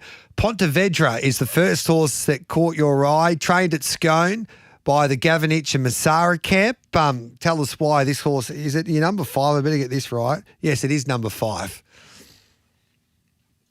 You're on today, G. You're on. Really well bred. Obviously, we see a lot of these Arrowfield horses well bred, but out of the dam that produced Tagaloa, G. So glittered with probably an international pedigree as well. There's some Japanese, there's some UK sort of horses glittered there, but really strong first trial up on speed, and then they wanted to teach this colt a thing or two in the second trial, snagged back to last and worked exceptionally well through the line late. So they even had it nommed, G, which we don't often see from that camp, today at Rosehill for a Metro Maiden. They've scratched out of that, and it's going to go around tomorrow at Newcastle. So intrigued to see. I think the Newcastle Straight will suit. So a really, really nice horse, G. Have you been to that Spanish town, G? No, I haven't actually. All over Europe this year. No, I haven't actually. I'll have to make sure I put that town in my black book next time I go. In about 10 years' time, when you can afford it. Geez, it was expensive. Anyway, rewrites number 4. There wouldn't be a trial time top 5 for Dean Watling that you wouldn't have one of Michael Friedman's youngsters in it. You love Michael Friedman. I do. He's a good man, G. He's the king of the girls at the moment. Apocalyptic. He had Manal, and then obviously he had another one on the weekend, a Mahuna win. He looks to have another nice horse here, G. Rewhite wears the Aquas colours. Comes through the same heat as number 3 as well, so we'll touch on that in a second. But first trial back, Written Tycoon, Colt, looked really good in his first set of trials, G. Then he was spelled 15 weeks, brought back here. This is his first trial, 745 metres. Loved his work late and through the line. I expect him to improve further over 1,000 metres in the second one, but Rewhite goes in the book for number 4 this week. Number 3 is a horse that's had a host of trials. Margin Call, it's a son of Capitalist. It's a 3-year-old. It's had 2 trials back this prep, but all up it's had 6 trials before. Surely it has to make its debut pretty shortly.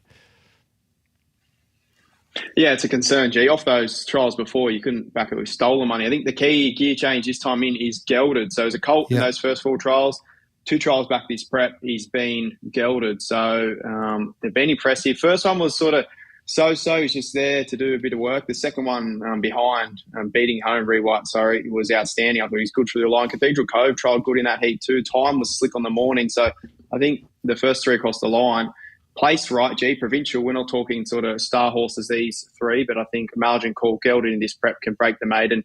I think they did it last week. Extreme Diamond was an example, G. Gelded in this prep and won really well there at Goulburn. So Margin Call number 3 this week.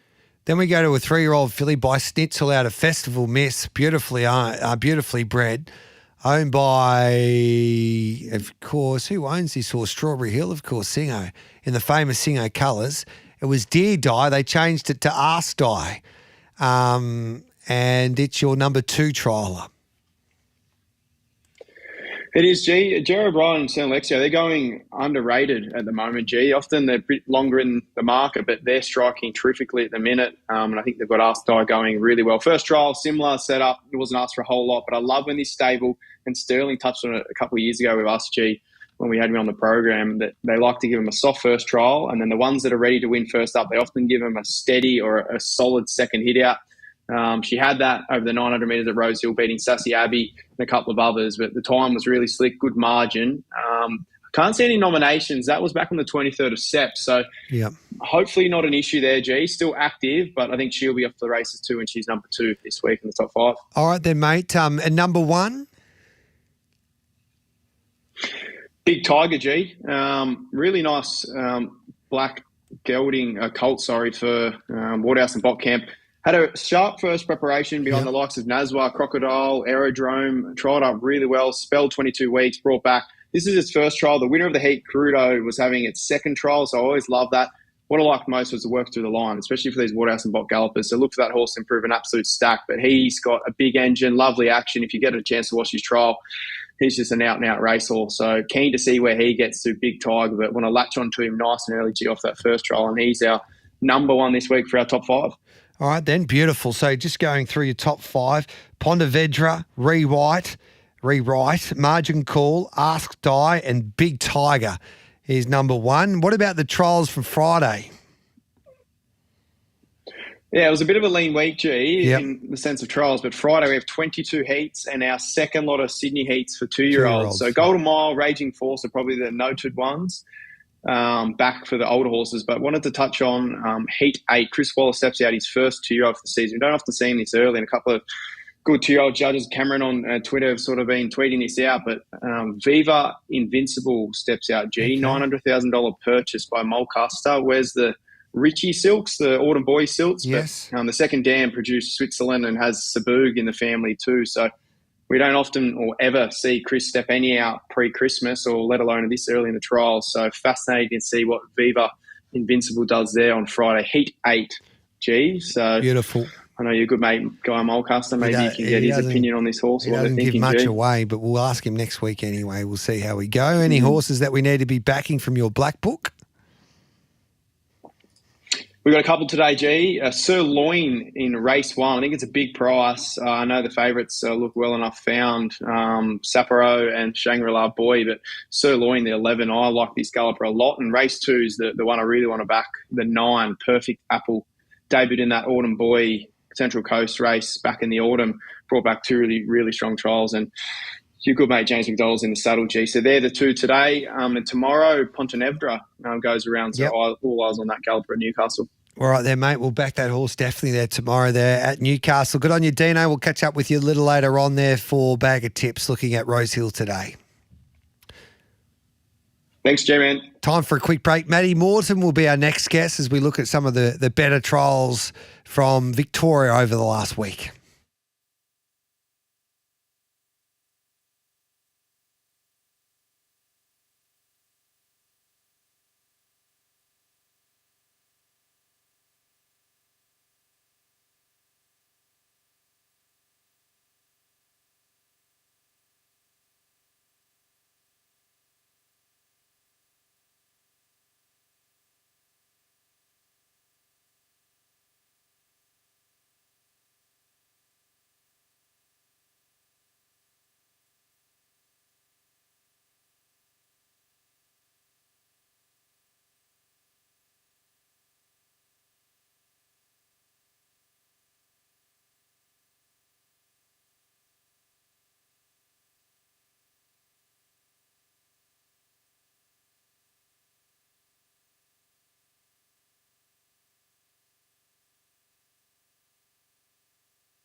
release tickets to Sportsbet Caulfield Cup Carnival from $40. Secure yours now before prices rise. Live across Australia on SEN Track. Giddy Up with Gareth Hall.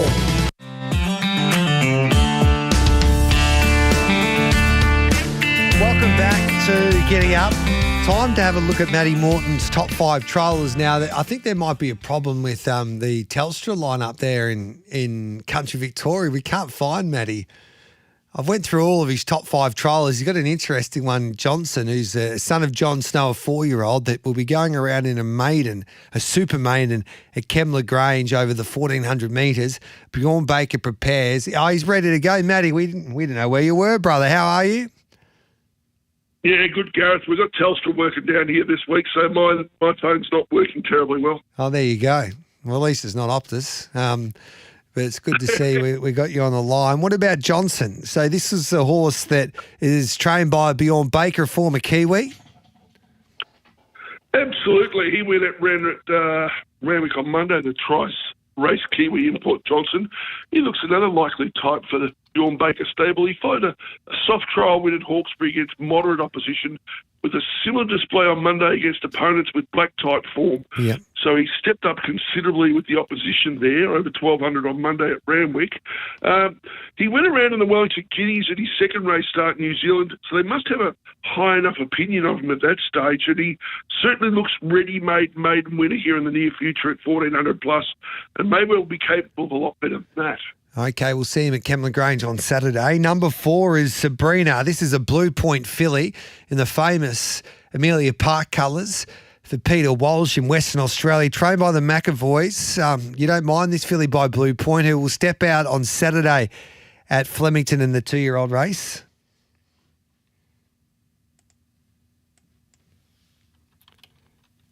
We just lost him. I don't know what's going on with Telstra, would you believe, there in beautiful Dalesford. Have we got him back there, Heath? We're still working on it. So his number 4 was Sabrina, and then he went with Angel Eyes, which is a Lindsay Park galloper. That's a 3-year-old filly by Woodham Bassett. It's trialled a couple of times at Flemington in those jump outs and has been successful out of Kilvilfa. Who was a superstar mare. So she is beautifully bred, Angel Eyes. So that's his number 3 trialer. She's not nominated for any races. And then, of course, number 2 is Benadryl. She's been jumping out at Flemington as well. She's the classic winner for Glenn Thompson. Obviously, she's coming back from a Queensland campaign, Benadryl. So she's number 2 for Matty Morton. And his number 1 trialer today is a horse for Enver Jusisovic, a horse by the name of Proved that we know well. This is a galloper that has showed plenty for EJ. And she's a daughter of Time Test. She's 5 from 5. We haven't seen her since she won there at Sandown to make it 5 from 5 in March. She's been jumping out beautifully at Cranbourne. So she is number 1. So just to recap, his top 5 trialers, Matty Morton. Johnson, a former Kiwi that will be stepping out at Kembla Grange on Saturday afternoon in a 1,400 metre maiden. So Johnson is trained by Bjorn Baker. Sabrina that goes around in the 2-year-old race at Flemington on Saturday, a Blue Point filly for Tony and Calvin McAvoy. Angel Eyes, she's a 3-year-old by Woodham Bassett, a filly out of Kafilfa, who was a star mare, owned by Coolmore, trained by Lindsay Park. She's number 3. Number 2 is Benadryl. We know her. She's a classic winner. She's back from that campaign in Queensland. She's been jumping out beautifully for Glenn Thompson at Flemington. And the unbeaten mare Proved.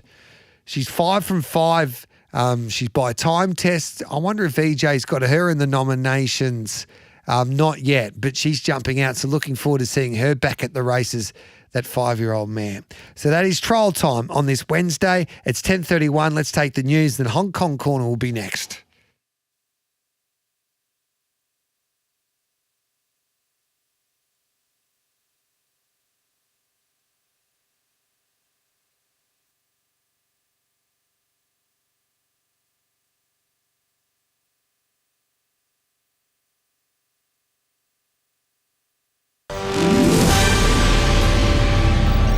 Powered by Signet, making SEN news this hour. Liberal frontbenchers will be given a list of KPIs they have to meet under Susan Lee, the opposition leader sending her shadow minister's charter letters outlining minimum standards and priority policy areas.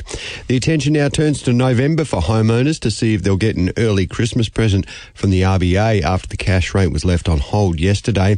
Some wild weather on the cards for some parts of the eastern states before things heat up later in the week, and 10 more sunscreens have been pulled from shelves over concerns about their sun protection claims. sen.com.au sport coming up next. Shaping up as a busy off-season for the Hawks, the club not just chasing Essendon midfielders. Assistant coach Brett Ratton telling SEN they've got a few other roles to fill as well. We've got head of development, the Box Hill coach, and a spot in development. By the end of the year, people have changed spots and movement and things like that, so pretty exciting.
First release tickets to Sportsbet Caulfield Cup Carnival from $40. Secure yours now before prices rise. Live across Australia on SEN Track. Giddy Up with Gareth Hall. On Giddy Up, the Hong Kong Corner. For the latest on Hong Kong racing, go to hkjc.com.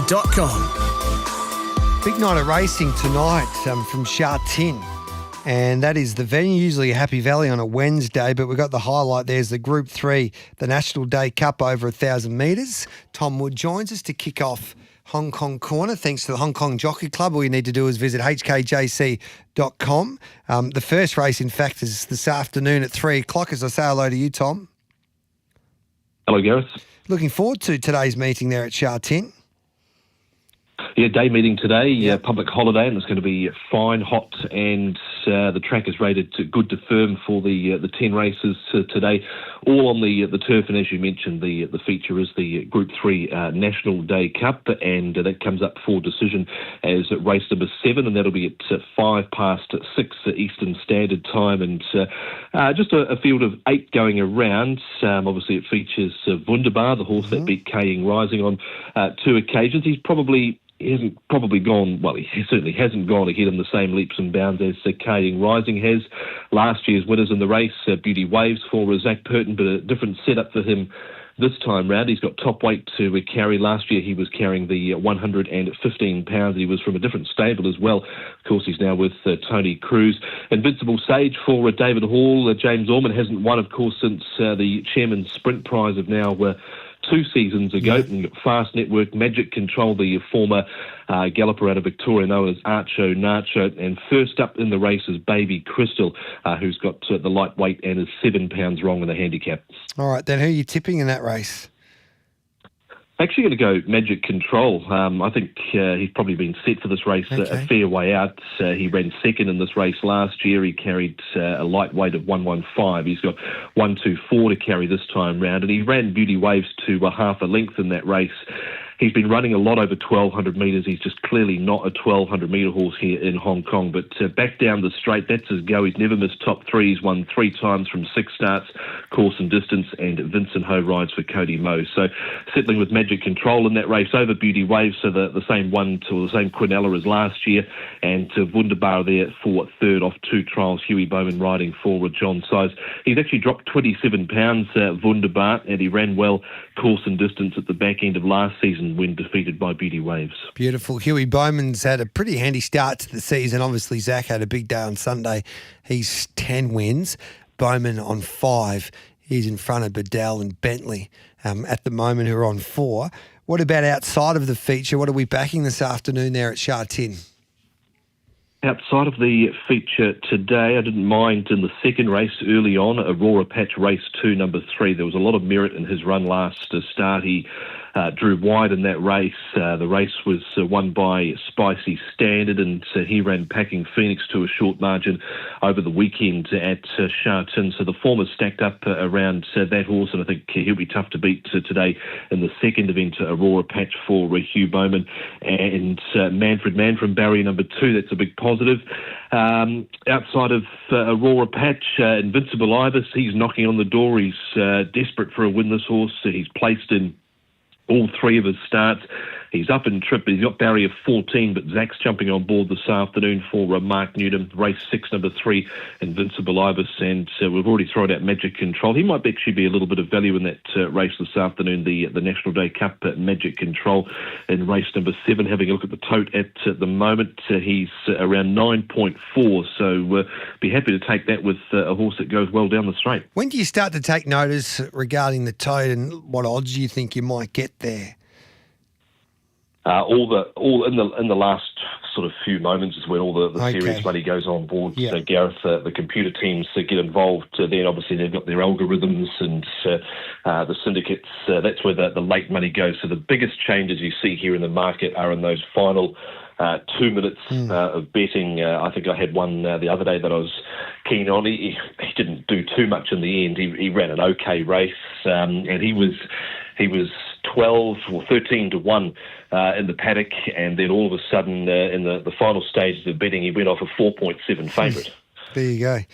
It would be fun watching all those fluctuations too with all the amount of money. If you knew how much was going on, that would be interesting.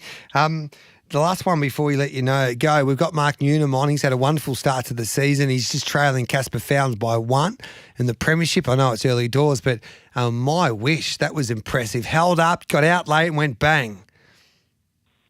He's got such a good turn of foot, does My Wish, and he really helped Luke Ferraris out the other day. I was a little worried at the 300 metres when he was looking to come out and there was no gap, and then the gap eventually arrived on the inside, and that's the type of turn of foot this horse has. He can get Luke. He got Luke out of a tricky situation in that race at the weekend and exploded through. The unfortunate thing for My Wish now and Luke Ferraris going forward to his next run with the conditions of the race, Luke Ferraris is not going to be able to ride him because he's not going to get his weight. He's going to get a lightweight. So I think Alexi Bedell is going to be taking the ride on My Wish at his next start. And his main aim, of course, is the international meeting. Yep. That's the main aim, heading forwards to the Hong Kong Mile. So that's the race they've picked out to be there for him, and on the weekend, well, all depends who turns up, of course, but he would give that a massive shake. As I said, he can put himself into the race, he relaxes like he did the other day with a nice run on the inside, and then he just got into that little tricky spot, but when the gap opened up, he's got such a turn of foot, and he doesn't need much of a gap, the horse, because he's not very big at all. So, no, he was very impressive at the weekend, and Mark, again, has got some good chances today at Sha Tin. I mentioned Invincible Ibis today. He's got a horse called Incredible Moment, who wasn't bad, I thought, in his first season, and Max Q, a last winner, stepping up in trip as well. So Mark's got a few good chances again today, but the main hope, despite the barrier draw, would have to be Invincible Ibis. All right, mate, that's race 6, number 3. We appreciate your help as always. We'll catch up with you next week. Thanks for that, mate. Thanks, Gareth. There's Tom Wood there joining us from the Hong Kong Jockey Club. We'll take a break. We'll continue on Hong Kong Corner. Mark Newnham will be my special guest next.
release tickets to Sportsbet Caulfield Cup Carnival from $40. Secure yours now before prices rise. Live across Australia on SEN Track. Giddy Up with Gareth Hall.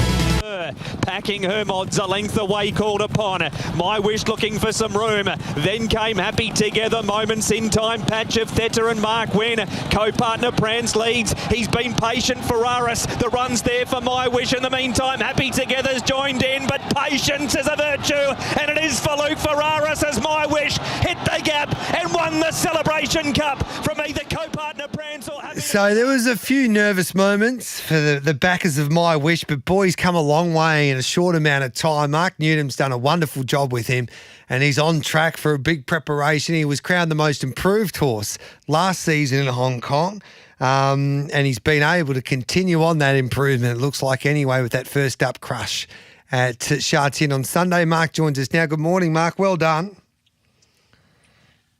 Yeah, morning, Gareth. That was a big effort there by My Wish. Were you a little nervous in the concluding stages, or did you have trust in Luke there?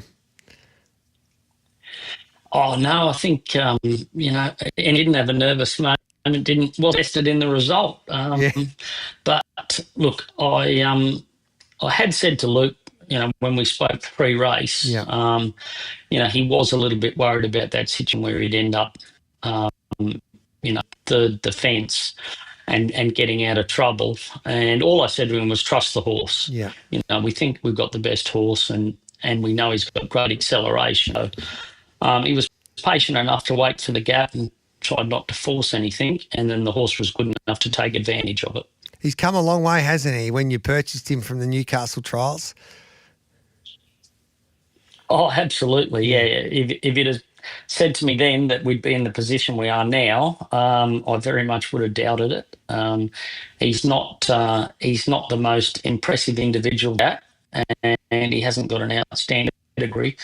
But that's nothing here. Once you put a saddle on them, they're all worth the same until proven otherwise. They tell me he has developed, however, after that break from season to season. Oh, absolutely, and look, it's one of the things that they focus on here is the size of horses, whereas anywhere else in the world, it doesn't really become it's not really an issue. I train plenty of small horses in Australia, and you see smaller horses win races all the time. But here, there's a little bit of a set against horses that are under 1,000 pounds, and I think Sunday, they were all relieved to see that his race weight was 1,005 pounds, but and that's just a little bit of maturity, and he's got mentally and physically stronger. Yeah. What do you do with him next? Because you might need a new rider, they tell me. Yeah, that's correct. Look, it's a pretty easy path for him, preparation wise. Group 2 mile on the 19th of October. Okay. And then there's another Group 2 mile in November as the final lead-ups to the December International Mile. So he'll run in both of those.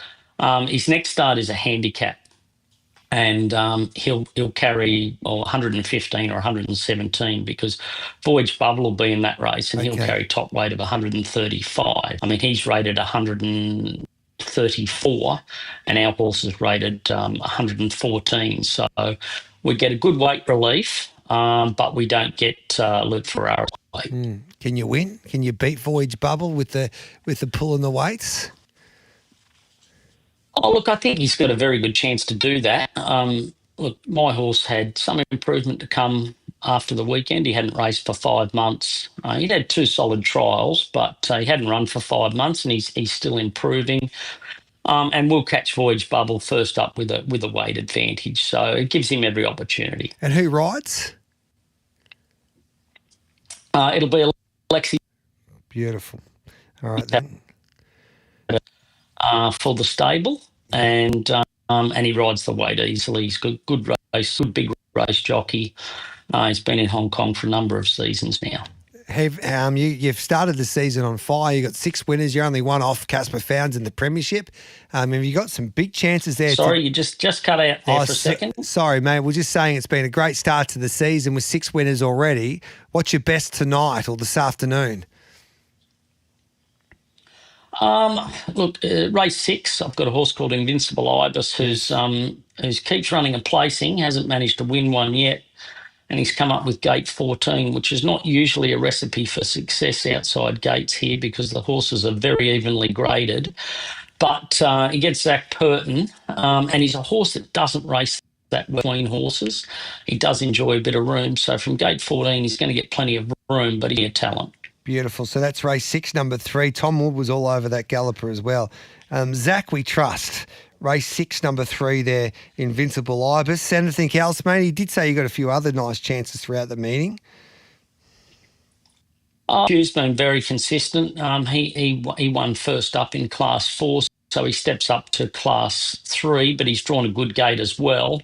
In a good strong Class 3 race, but he'll run top 3. All right then, mate. Hey, well done with My Wish especially. Bring on the rest of his preparation. Hopefully we're in Hong Kong for International Day and we can see him run a big race in the Hong Kong Classic Mile. But it's been a great start to the season with 6 winners and we wish you the best of luck this afternoon. Thanks for your time. Great. Thanks, Gareth. He's a star, Mark Newnham, and he's proved that in Hong Kong, especially over the last couple of seasons. The fields are out for Flemington on Saturday. Antino barrier 6 in the Turnbull Stakes. Land Legend barrier 10. Sir Delius comes up with barrier number 14. Via Sistina, would you believe? Barrier number 1 for her once again. And then you've got Moira barrier 11. Half Yours barrier 4. Aliana barrier 5.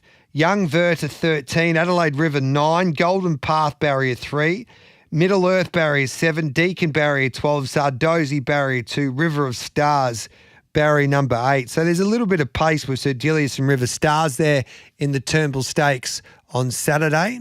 But Via Sistina's come up with barrier number 1. Then you've got the Gill Guy. You've got barrier 17 up the straight for War Machine. He's probably the biggest name there. Star Patrol barrier 15. And then the 3-year-old's an interesting race. There's only 9 runners, but you got Tentyrus or Tetris barrier 5, Tycoon Star barrier 8, Jimmy Ricard barrier number 1 there, Rosberg barrier 2, and then the filly My Gladiola barrier 6, McGaw barrier number 7. And the Bart Cummings, I can report, the Gilded Water, the King's horse, that was on the cusp of not gaining a start in the Bart Cummings, has got a start. So he snuck into the field. And of course, if he wins the Bart Cummings, this is his last chance to qualify basically for the Melbourne Cup, or one of the last chances. He'll be in there representing the King in our greatest race. Time for a break.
First release tickets to Sportsbet Caulfield Cup Carnival from $40. Secure yours now before prices rise. Live across Australia on SEN Track. Giddy Up with Gareth Hall. Welcome back. This is Giddy Up on a Wednesday. Louis Clifton, the producer of Giddy Up, joins us. G'day, Louis boy. Hello, Gareth. You've got a prize to give away. What are you going to give away today? I do, mate. So, Fan Fave official merchandise have Australia's best range of personalised racing merchandise. Okay. Visit fanfave.com.au merchandise for real racing fans. So, we're going to give away 2 vouchers thanks to Fan Fave. And the question we want to know the answer to... What are the vouchers worth? I'll have to double check that, Gareth. But the answer we want to know the question to, who quinelled last year's Turnbull Stakes? Okay. So last year's Turnbull Stakes, Fan Fave, 2 vouchers to give away.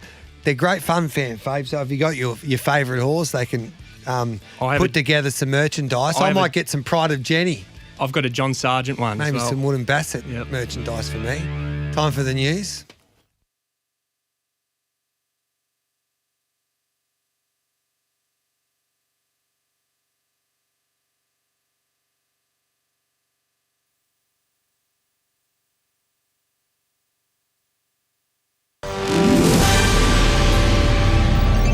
Powered by Signet. Good morning, I'm Adam Pont with SEN News. Anthony Albanese and Claire O'Neill are out spruiking the government's 5% housing deposit scheme in Sydney this morning. There have been mixed reactions to the policy, with the Insurance Council of Australia predicting it could cause a 10% price increase in just 1 year. But the PM has hosed that down, saying it will be modest at best. It will have a minimal impact. There will be a slight increase in prices. We are dealing with supply. We have that incentive for state and territory governments as well, for them to deliver more homes.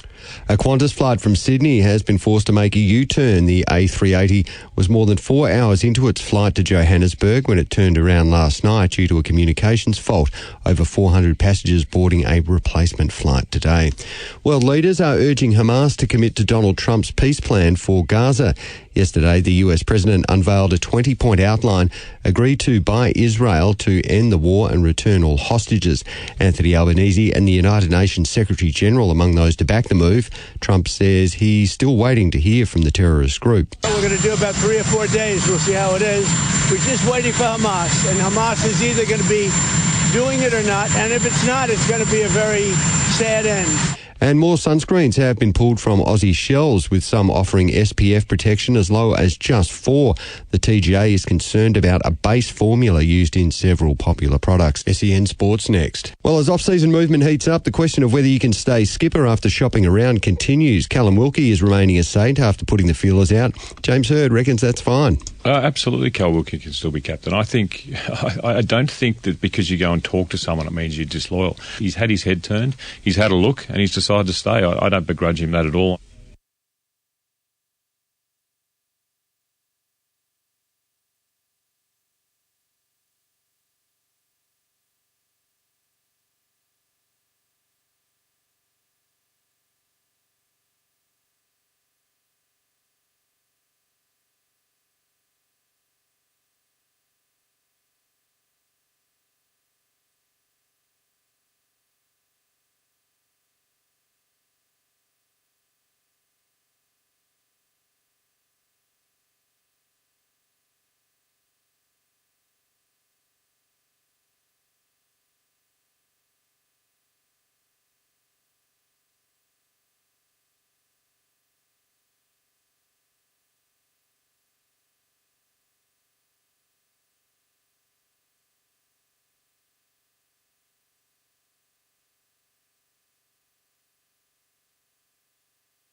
First release tickets to Sportsbet Caulfield Cup Carnival from $40. Secure yours now before prices rise. Live across Australia on SEN Track. Giddy Up with Gareth Hall.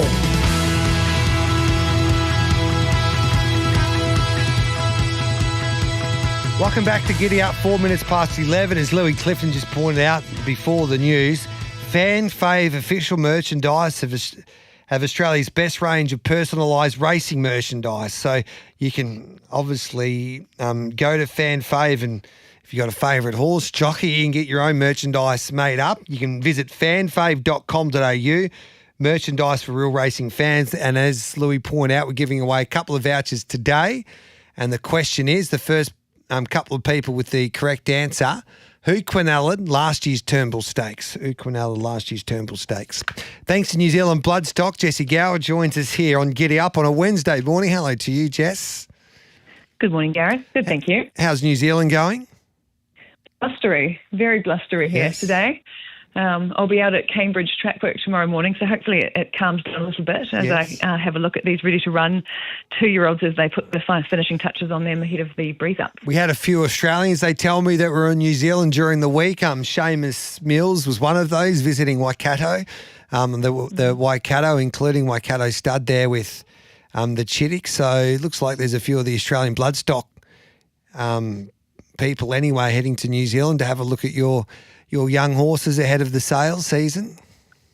Yeah, it's definitely worth a look. The Kiwi horses are going incredibly well up in Australia, so there's plenty of reason to get down here and have a peek. And actually, it's worth just keeping in mind, I'm sure everybody is, the exchange rate at the moment is incredibly favourable for Australians. So I think you can come down here with a view to buying, knowing that you're getting a massive discount immediately with the weak Kiwi dollar.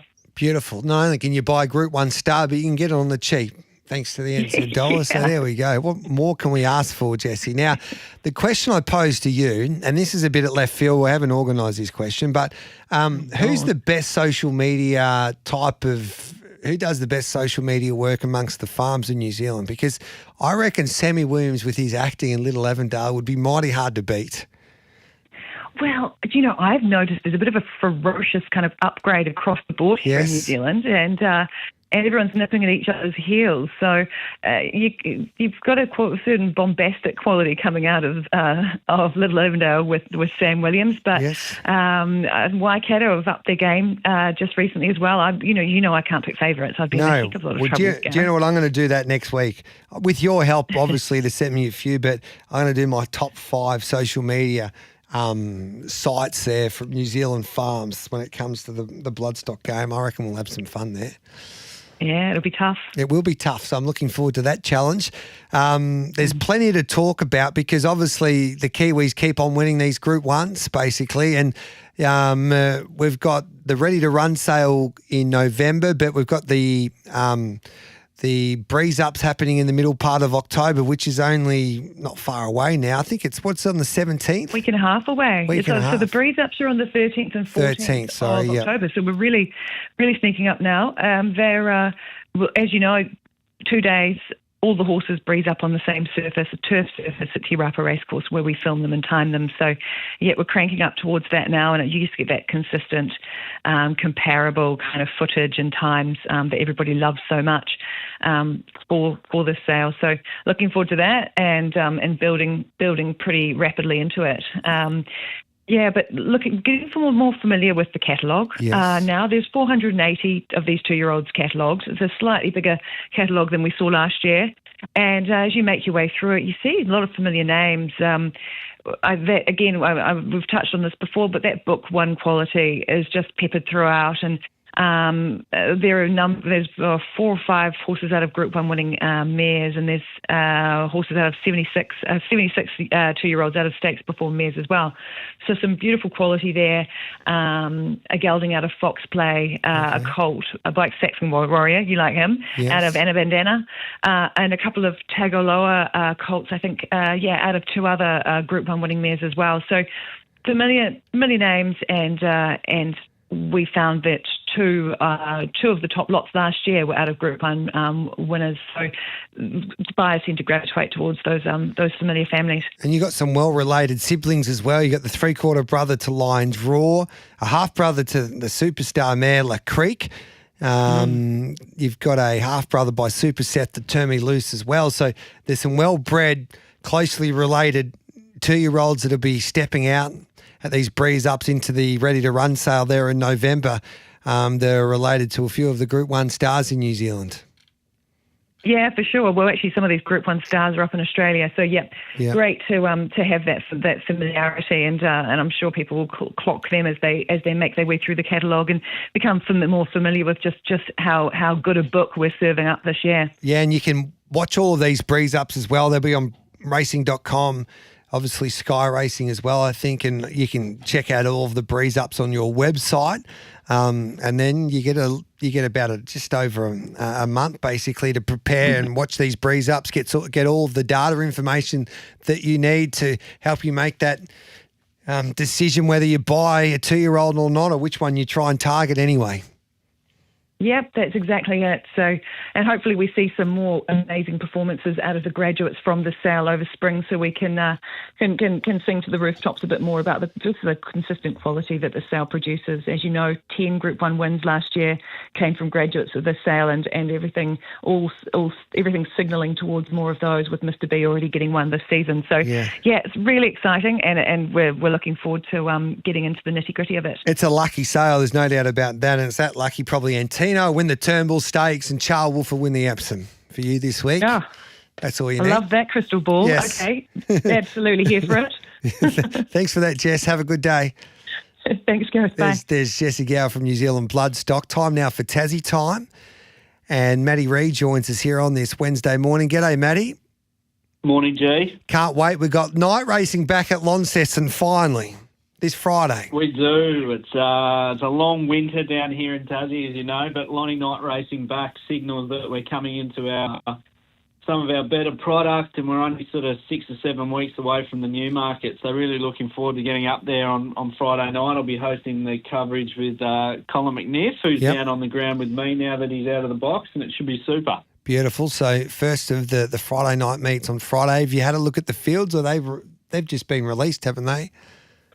No, we got the acceptances out yesterday. They probably didn't come up quite as deep as we thought they might, given that we had 14 trials there last week. But it is a big season. We've got 6 meetings at the venue in October alone, so every Friday night, and a Wednesday thrown in there too. I've done most of the races. I reckon I might be able to give you a couple, G. Love and Bev in race 7. She's a speed demon that loves racing in Launceston. She'll run them along, and she might take some catching. So I quite like her in race 7. And I thought one that might be maybe better value for us each way earlier in the program, race 2, Striding Bay. There's been a few excuses for this horse early in its career.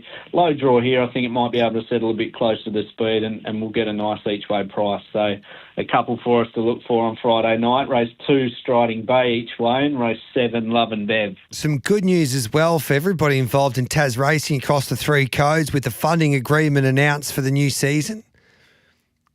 Yeah, we released the code funding allocations for the 3 codes, and everyone sort of got a bit of a bump there. I guess the headlines being our 2 big weight for age races in thoroughbreds, the Thomas Lyons and the Hellever Street, have gone from 125 up to 150. Okay. The 3-year-old Classic on Lonnie Cup Day has gone to 125 from 102. In the harness, our Sire Stakes finals being the Dandy Patch, the Globe Derby, Raider Stakes, and obviously the sex equivalents will go from 60 to 75,000. So, you're right. It's a good news for the industry, and hopefully attract some of our better horses, or even mainland horses, to potentially come down and try and chase that prize money. And talking about your star horses, Saini Girl, she was unlucky last start. We see her at Flemington in the Edward Manifold on Saturday. Yeah, we do. We've followed her, haven't we, G? She was really, really good last start. She's come up with Barrier 1, which I don't love for her, given she can be a little bit sticky out of the gates, but it's probably better than the wide draw that she had last time. I said it before, I don't think it's a banner crop of 3-year-old fillies that she's up against, and she gets a chance to win a really good race. She's got to turn her foot. So I think if she can be midfield and Craig Williams can find it out, then they'll know she's about and she'll press on to the 1,000 guineas. Love your work, Matty. Bring on Friday night. You and Colin McNiff. What a dream team that is for the coverage there on Friday nights. Thanks for your time as always, mate, and we'll catch up with you next week. Thanks, Jake. There's Matty Snapper-Reid there with Tassie Time. We'll find you some winners with Bag of Tips, kicking off with our preview of Sandown straight after this here on Giddy Up.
First release tickets to Sportsbet Caulfield Cup Carnival from $40. Secure yours now before prices rise. Live across Australia on SEN Track. Giddy Up with Gareth Hall. The Giddy Up bag of tips for Oz Equipment Rentals. Supplying equipment to the construction, mining and roadworks industries. OzEquipment.com. Welcome back to Bag of Tips. Thanks to Oz Equipment Rental, supplying equipment to the construction, mining and roadworks industries, OzEquipment.com. The mighty Ultima Hotel in the heart of the Mallee, just down the road from Swan Hill. Swing by for a cold beer. And Bet365 is never ordinary when it's brought to you by Bet365 for free and confidential support. Visit gamblinghelponline.org.au. Let's head to Sandown. Tate Griffin joins us now for an update for the track there today. The first race, 7 races at Sandown today. The first race, of course, in just over 2.5 hours away, right on 2 o'clock. Tate, good morning to you, mate. Morning, Gareth. How are you going? Good, thank you. What's the track look like?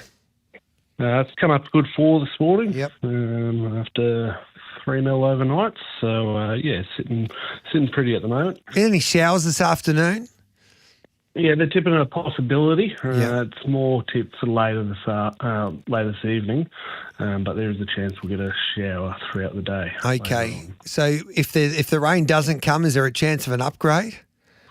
It's blowing a gale out here at the moment in the 25 to 40k northwesterlies, which is a tailwind over the left shoulder of the riders. So when that gets up, it's quite significant, and it's pretty constant. So it's good drying out there. But if we get the rain, we're likely to stay in that 4. If we don't get rain, then might be an upgrade on the hand. So when the wind's that strong, it definitely will play a part with the pattern then today. You reckon? Yeah, especially with that first 1,000, they'll get a good run home. Yeah. But with the rail out 6 metres, that lengthens the straight a bit more, so plenty of running room down that front straight with the wind behind them. Good on you, mate. Thanks for that. We appreciate your time as always. Good luck. No worries. Thanks, Gareth. There's Tate Griffin there. Clint Hutchison from racing.com joins us now. G'day, Hutchie. How are you going, Gareth? What do you make of this track now? It's going to be interesting. Yeah, I wasn't planning on that. No, that's they're pretty strong winds, aren't they? Yeah. So, look, it sounds like it'll have an impact anyway. But when it's like that, I like to just see a race or two and hopefully get a bit of an idea. Unfortunately, one of my better plays is early in the card, but hopefully I think it'll find a bit of cover early anyway. But, it's something to obviously take a close look at when we start the meeting. Where do we start with your best? Because it looks like it was this horse that was backed off the map. It was one of the greatest plunge horses that I've come across for quite some time. Enamorada. Didn't come off well. It did, didn't it? It was an easy watch. Time was good and was very professional. It won very easily. Look, it's probably short enough now at $1.80. I thought it was probably an evens chance if it holds that form, and you'd expect it to improve. So I don't know if you'll get much more meat on the bone today, but she looks pretty good, and I think she'll get the right run. And if that wind is up, well, they can probably from gate 4 slide in, hopefully, peel in behind one and get a similar run to what occurred last start. But it looks an exciting prospect, and happy to jump on board the tram this time. She just had a wonderful action, didn't she? She was low to the ground and away she went. And I think she's nearly the most intriguing horse anyway on the program this afternoon at Sandown. What have you got after her? Well, I got one before in race 2. I thought Sulek was pretty good. It's a tricky gate, barrier 12. Both Sulek and Jaguar Paw are coming out of, I wouldn't say luckless runs, but runs with excuses. Jaguar Paw was badly held up. Definitely had excuses, and Sulek didn't jump all that well, was back, and I thought the run on debut for Dom Sutton and was pretty decent, and overall time was sound. So just hoping that Sulek can jump a little bit better. In the current markets, I think it's backable. It's certainly a nice prospect going forward. I think they'll both win races, Sulek and Jaguar Paw, and I'm just hoping the outside gate with the right run today, if they jump on terms, can get the right run in transit and prove hard to beat. A lot of Hutchie fans here on Giddy Up. Is it too much to ask if I ask for your quaddie today, Hutchie? The quaddie, we can do the quaddie for you. I appreciate that. First leg 3 and 4. Yeah. Of course, we start the quaddie in race 4. So Presser and Chocolates, race 5. I want See Through Zambardo. I think you got to put Printer in as well, and if you wanted to throw another one in, Mercantile could be the value in that race, actually. Okay. So that's 7. Race. Oh, hang on. Sorry, have I gone? No, that's correct. Race 6. I'm going to go not too wide in the 6. I reckon 8 Sneaky Sunrise, 11 Bronte Beach, 10 Kirribilli. We need those 3. I don't know what happened to Kirribilli the other day, but a lot better than that. Whatever was shown, but no steel trap. No, I'm going to leave it out. Take it on. You've got to take a favourite on here or there, Gareth. 100%. I love it, Hutchie.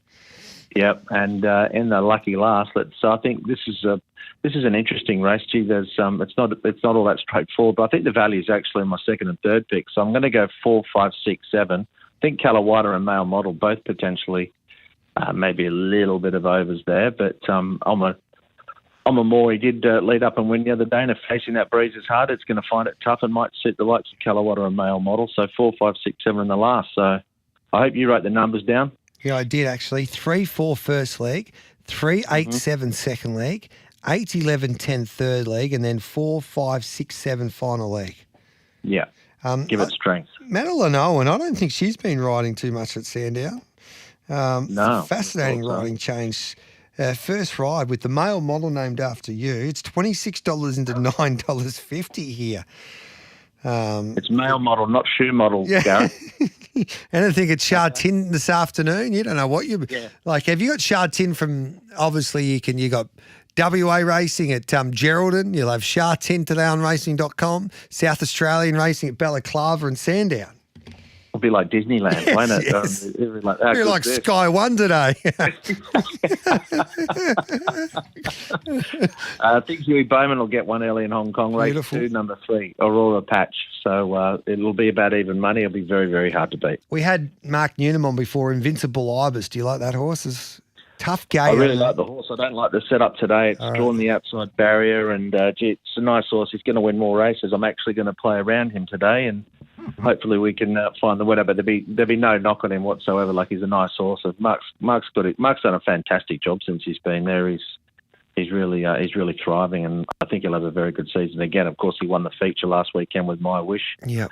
And that horse will be in running around in the miles. But I'll be betting against him. There's a horse called Victory Champion, and the race is about $8, and I think he's got a great chance. Beautiful. That's what we'll jot that one down in our black book as well. Talking about turn of foot, they reckon you'll have a better turn of foot than My Wish at the Osborne on Saturday afternoon. My man Simon Lennox, who looks after the joint, says he's looking forward to it. He's a little nervous with you crazy people they're taking over, but I wish you the best of luck there, Hutchie. All I can say is stand by. Yes, broadcast. Thank you very much, Clint. Have a good day. Clint Hutchison there looking at Sandown for us. I'll take the news and then we'll come back with Mitchie Lewis next here on Giddy Up to have Sandown.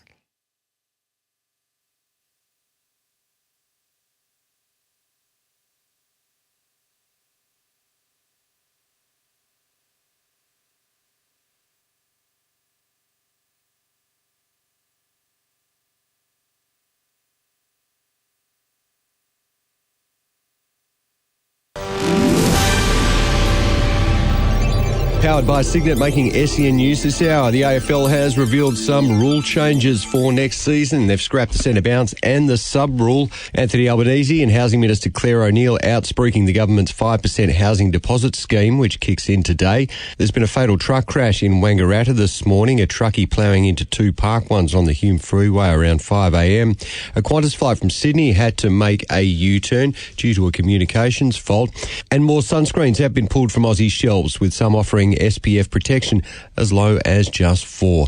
sen.com.au sport coming up next. AFL handouts are always a contentious issue. The Eagles have been given an end of first round pick and 4 extra rookie list spots. James Hurd says doesn't add up. They've won a premiership a few years ago, but they've also made some decisions around trading talent, particularly the Tim Kelly decision where they traded away 2 top end picks that would be excellent players in 24, 25 years old at the moment.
release tickets to Sportsbet Caulfield Cup Carnival from $40. Secure yours now before prices rise. Live across Australia on SEN Track. Giddy Up with Gareth Hall.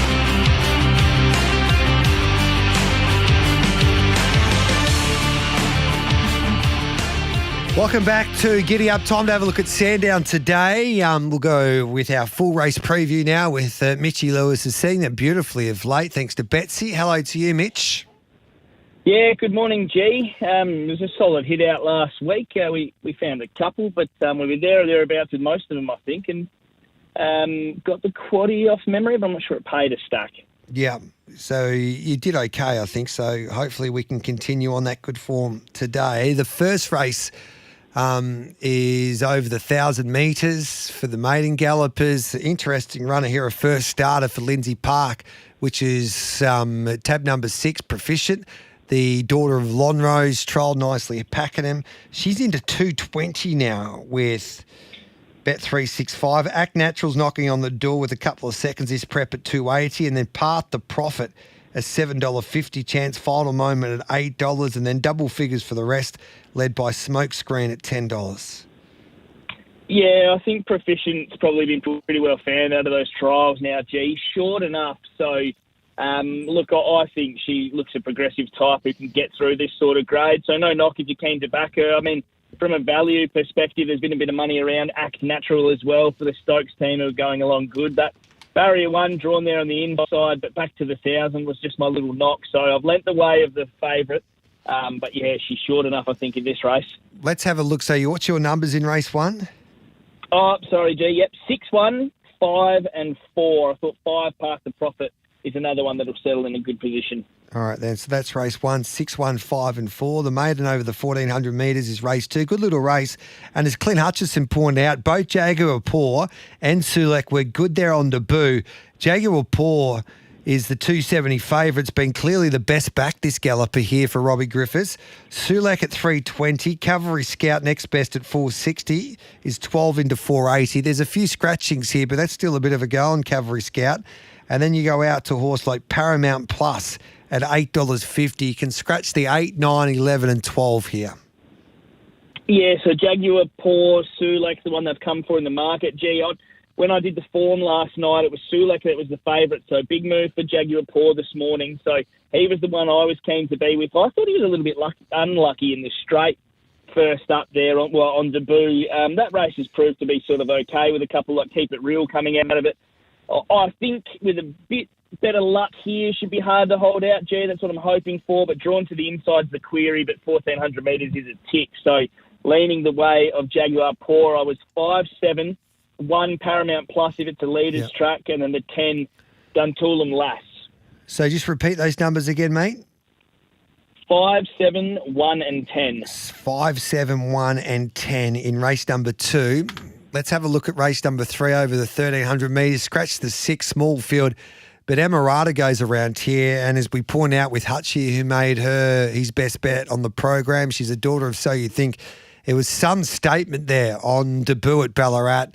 She was heavily supported and she won easily. She's into $1.75, however, today now with Bet365 in this small field to make it back-to-back victories.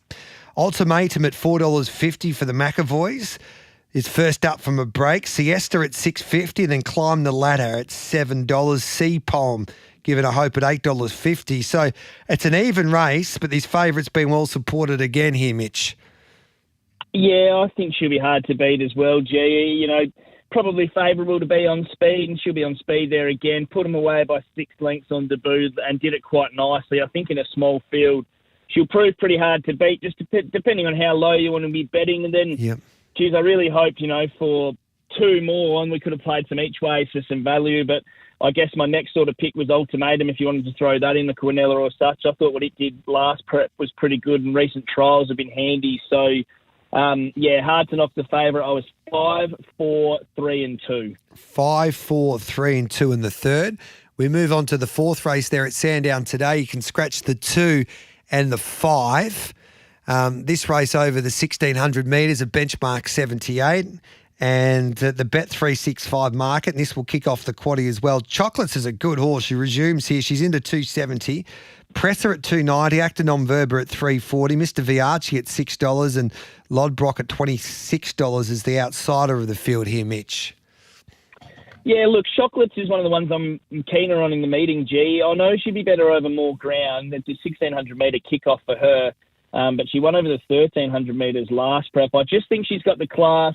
She's dropping down in grade from what she was competing at last prep. First up, she's had 2 first ups for a win in the second, so she goes well enough fresh. She's got a good overall record, and yeah, I think there'll be better to come, but I think this is a good kickoff point for her back at benchmark grade. So keen to be with her, followed by the 3 Presser, 7 Actinon Verba, and the 1 Lodbrock. 4, 3, 7 and 1 Mitchie Lewis in the first leg of the quaddie, but keen on Chocolates. Let's have a look at race number 5 on the program. This is a benchmark 66 over the 1,800 metres. Scratch 1, 6 and 9. 1, 6 and 9 come out. Zimbardo looks tough to beat. 2.10 into $1.80. See-through at $3.50, and then the Printer out to $9 here in the 5th race, Mitchie Lewis. Yeah, look, I thought in this, Zambardo is probably short enough for me. I know it's 1-2 in a row, but it's going to take a little step up in grade now. Drawn okay, but I wouldn't want to be taking under even money for something over the 1,800 metres. I thought the horse that could tick along, get a nice run, was the 10 See-Through.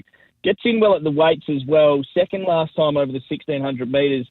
I just think now, light in the weight, slightly up in trip. I don't mind this setup for the lightly raced horse, so I'd lent the way of See-Through the 10 to beat the 3. Then we were throwing in the 8, the Printer, and the 2 Toll Puddle from the inside. Just wouldn't shock me at a huge price coming down in grade. 10, 3, 8 and 2 in race 5. You're taking on the odds-on favourite there. Race number 6 is another little interesting race over the 1,400 metres, benchmark 74. You got Still Trap that was only fair first up for the McAvoys down the straight. Back in class here, she's at $3.20. Bronte Beach at $3.80. Sneaky Sunrise, $4.20. Subliminal is at $9. And Kira Billy looking to bounce back at $11 here. Botontes, the Queenslander, at $13. Well, yeah, I'm pretty keen Still Trap, G. Look, I know she was disappointing first up. You go and have a look. To me, it feels like she didn't handle the straight. I think she'll be much better around the bend, and she races up on speed and drawn barrier 1, so she can follow that rail all the way around. I think she gets a really good run. If we go back to her juvenile season last year in Adelaide, she's a Group 3 winner by a length and a half, and she ran second to Legacy Bound in a listed race who they think Legacy Bound's a Coolmore chance, G. So I think their form lines that tie in really nice for a BM74 and a horse that maps really nicely. So I've got her as a clear on top, one of the better ones for the day, and I thought the dangers were the 11 Bronte Beach, the 3 Sneaky Sunrise, and the 10 Kira Billy, who I think looks a big price for a horse we were keen on last start. So 12, 11, 3 and 10. You think Steel Trap could bounce back there for the McAvoys in the second last. And then we go to the last race. Only Power Pivot comes out, which is tab number 8. And you've got Omamori at $3.40. So was entered for the Valley Friday night. Goes to Sandown today. Harlan at $6. Then you've got Farder Trone at $6. Autumn Heat at $7. And then Male Model, which is an interesting runner, it's $26 into $10 here for John Thorne and Madeline Owen, who has a first ride at Sandown this afternoon. Yeah, it feels like a little bit of carnage, G, that they throw us a staying race like this to finish at the quaddie. These are the ones that toss up anything, so I've had to throw a few in. But, yeah, on top for me, the 5 Mamori's won 2 in a row now, proven at the trip last start. And gets a favourable race map. I think it's only Oramori and Autumn Heat that push forward, so they get run of the race, those 2. Outside of that, I just went the 4, Kallawatta, and then the 10, Fioride to trying to close out the picks. So 5, 4, 10 in that race 7, 5, 4, 10. 5, 2, 4, 10, sorry, G. So 5, 2, 4, 10. We better get that right. 5, 2, 4, 10. What's your best at Sandown this afternoon? Yeah, so the 2 best for me, race 4, number 4, Chocolates, and race 6, number 12, Steel Trap. And again, I've got no knock on the favourite there, Endamora in race 3, but it's just short enough if you want to be betting into that race. All right, then, Quaddie, Leg 1? Quaddie Leg 1 for me, I went 3, 4 and 7, so we just fluffed it up a little bit there, even though Chocolates is in the race. Yep, which is race 4 that kicks off the Quaddie. Yep. The second one, we've gone 2, 3, 8 and 10. Yep. Now, this is the same as what I did last week, G. I've taken 2 quaddies. So the bigger one, and just to keep us a little bit safe, I've gone 3, 11, 12. But you can also throw one with just the 12, still trap one out if you like. But if you wanted to play a little bit safe and get to that last leg, I just threw the 3 of them in. Beautiful. And the final leg, which is a tough race, as you pointed out. 6 to finish, so hopefully we fluff up with a bit of value here. The 1, the 2, the 4, the 5, the 9 and the 10.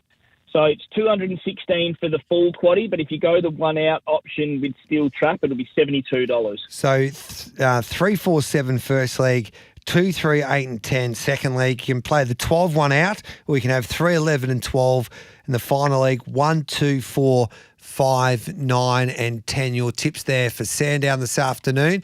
What about in South Australia? Do you like anything there?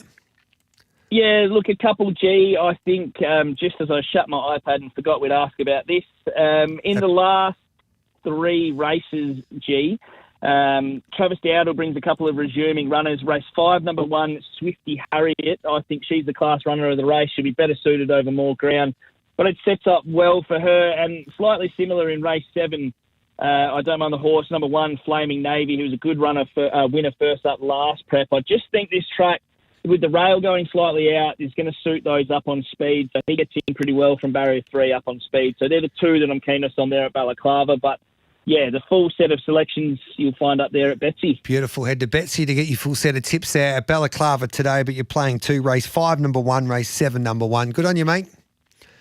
Thanks, mate. Have a good day. Good luck, listeners. There's Mitchie Lewis there. We'll come back and have a look at the rest of the meetings around the country, highlighted there by that meeting at Rose Hill in Sydney.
First release tickets to Sportsbet Caulfield Cup Carnival from $40. Secure yours now before prices rise. Live across Australia on SEN Track. Giddy Up with Gareth Hall.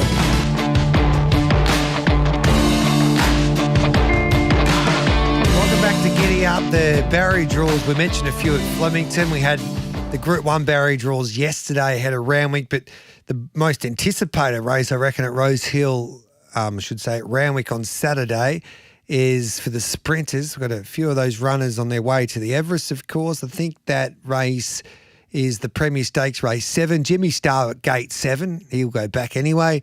Briasa will settle nice and close, barrier 2. Iona Merck, barrier 1. Marzoo, barrier 6. Private Harry, 5. Tiger Shark, barrier 4.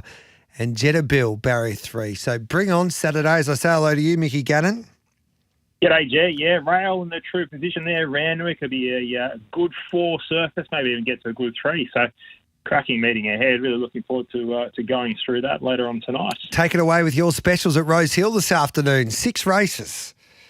6 races, rails out 7 metres. So you suspect that leaders rails and run will be a big advantage. We've got to race 2, horse number 11, Ripley. Show talent first preparation, place at both starts. Plenty of subsequent winners from those 2 races. So I think that profile reads pretty well. Resumes off 2 trials and looks good enough to win here going forward there with Jason Collett aboard. So prove hard to get past, I'd say, race 2, number 11. Will Bourne doesn't miss as well with his midweek tips, and he's tipping it strongly, Ripley. Who was that? Will Bourne. Wilbur. Yeah. Righto. Well, away we go. Race 2, number 1, Megalia. Be hard to beat. Will Stanley, 3 kilos, rolls forward again. I'm just looking for on-pace runners there at Rose Hill. I don't think it's going to be much advantage to be basically further back in the top 4, and I think she's a good horse. She's progressive enough. She just needs Stanley to be positive. If he's positive, I think she just beats him. So race 3, number 1, Megalia, and got one for you at Sandown as well, G, if I may. Race 2, number 7, Sulek. I'm going to go with. Yep. Beautiful. Should be hard to beat. For Dom Sutton there. Love your work, Mickey. Enjoy your day. We'll hear from you this afternoon on SEN Track. Thanks for that. Thanks, mate. The great Dean Watling joins us. DeanWatling.com, the man that just poses at the gym looking $1 million like he's our, what's that movie called? Zoolander. He's our Zoolander, Dean Watling. Hello to you, Dino. Good morning again, G. I don't know if I like that. I thought you were going to give me a good rap there. Zoolander. No, you're looking good, mate. You got the pose working beautifully. You should be backing male model, in fact, today. Oh, I might, G. Where is that at? Sandown, last race. Yeah. Oh, we'll have a look there. No Sandown here, G. We're going to talk Rose Hill. I like this meeting. I know 6 races, but I'm keen to bet in all races. We'll touch on the 4 that I like the most, though, G. Race 1, number 11, Sirloin, comes out of our trial time black book. I think Shangri-La Boy and Serapo will be the horses to beat. But this horse is a ridiculous odds, $10. You can go each way. I think it's a place certainty. I really like it. Race 1, number 11, Sirloin. We move to race 2. Going to take on Mickey Gannon, the 9, Perfect Apple. Been waiting a long time to see this galloper back of the races. Could be a sneaky spring champions horse. G, debuted in that Autumn Boy Central Coast race. I know the gate's scary. Rail out 7. Gannon touched on it. It's going to play on speed, but we trust J-Mac to get that horse into a beautiful position. So race 2, number 9, Perfect Apple. Outside of that, race 3, Megalia should win. The other race, G, that I really want to touch on is race 6, the 1, Midnight Dynamite, and the 8, Golden Strand. Both copped Paul Gates first up and rattled home. Second up, they both draw a lot better. They should land on speed, back on a dry deck. I think they're outstanding two-bet play. The Blade, I think he's overrated, and Burma Star comes off wet track form, so taking both them on. And happy to have a strong two-bet play, the 1, Midnight Dynamite, and the 8, Golden Strand. Beautiful. Race 6, number 1, race 6, number 8, race 3, number 1 is special, and you like race 1, number 11, and race 2, number 9. Good luck, Dino. You're all over it, G. Good luck to the punters. Chris Nelson does Eagle Farm for us today, thanks to Racing Queensland. Take it away, Chris O. Yeah, best bets, Gareth. Race 4, number 4, Ocean Czar. She's a mare who comes back from Saturday grade. She looks very well placed in that race today. Race 7, number 3, Gelatin, who was very unlucky not to score at Ipswich last time out, can make amends here and you'll get a good each-way price there. And race 8, number 5, Now Is the Hour. Very impressive winning first start in Queensland. Broke the maiden, can go straight up to Class 1 company in one fell swoop. So they're the 3 for me. Now Is the Hour is our Bet365 boost horse, thanks to you and Tony Gollan declaring it as well this morning. So that'll do us. Race From a 8, Hall number of 5, Famer. Eagle Farm. You've got about 9 minutes to get on that $2.50 quote. That's great value. Yeah, coming from the mouth of a Hall of Famer, Gareth. Yes. So we can't knock that, can we? No, you're our Hall of Famer. Don't worry about that, Chris. So thanks, mate. Good on you. Cheers. Beautiful. We'll take a break. We'll come back and try and find a winner in New Zealand.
release tickets to Sportsbet Caulfield Cup Carnival from $40. Secure yours now before prices rise. Live across Australia on SEN Track. Giddy Up with Gareth Hall. Welcome back to Giddy Up. This is Bag of Tips. Thanks to loveracing.nz, your home of New Zealand thoroughbred racing news, previews, reviews, profiles and more. Mark Clayton joins us. They're set at Taronga and they're racing for the first leg of the quaddie, mate. But what are we like in the final three races on the card as I say hello to you? Good afternoon, Gareth. Yeah, Cheerio goes around in the Arrowfield colours here, so keep an eye on her. She's a lovely filly by Morris. But we're still trying to take a treble in the last, and I reckon we can anchor Quill in the next. He either wins or it's a field job. So I reckon we can anchor the 6 Quill in race 6. Race 7, Mr. Marigold. The track's come back from a heavy to a soft 7, probably closer to a 6. I still think there's a chance, Mr. Marigold and Top Shelf. She's in great form and she's had plenty of trials to get her ready. We can go a little bit wider in the last with 2. Time to play the game on top for me. Over 6 Fierce Fire and 1 Just Call Me Johnny. He's going to be a big chance as well. Beautiful. Just looking here, the Arrowfield runner's got a little bit of work to do. Cheerio behind runners at Taronga over the 1,200 metres. It's starting to burst through the centre. Were you going to tip Cheerio? Oh, I've got to tip Cheerio and Acer, so we're safe. All right, then. Beautiful. That is good news. I was dirty on myself. Good on you, mate. Thanks for that, Clado. No, thank you, Gareth. There we go. Cheerio's going to run a nice third there in New Zealand. Darren Carroll on fire. Hasn't missed this week. What a genius he is. Bendigo tonight, race 3, number 6, Champagnes, and race 6, number 2, Where's Woodwood. So race 3, number 6, race 6, number 2. Harness Racing New South Wales, the home of the Carnival of Cups, where Australian music royalty meets quality harness racing action. Michael Dumacy likes race 3, number 3 at Bathurst tonight. She's a better gem. Race 3, number 3, and race 4, number 5, Colby. Race 3, number 3, race 4, number 5. And just quickly, our boost horse, you better get on now. Now is the hour 2:50 at Eagle Farm. And Luke Vanessa and his tips there at Rose Hill. Race 1, number 3, Condone. Now, we got a good push there from Emma Coleman, who joined us this morning, of course, for Love It or Leave It, works for Gay Waterhouse. So that was race 1, number 3, Condone, and Luke Vanessian likes her as well. Race 2, number 11, Ripley. Mickey Gannon, Will Bourne, also keen on that galloper. Race 3, number 5, Rapidash. And race 5, number 7, Cerismo for Luke Vanessian there at Rose Hill. Thanks for your company for a busy Giddy Up. I'll be back tomorrow morning for Giddy Up Stable Mail and also, of course, Gators Game Plan. Hopefully you can join me then. Have a great day. Don't forget we've got our man. He's ready to go. The Warmback for a big Facing the Breeze coming up next.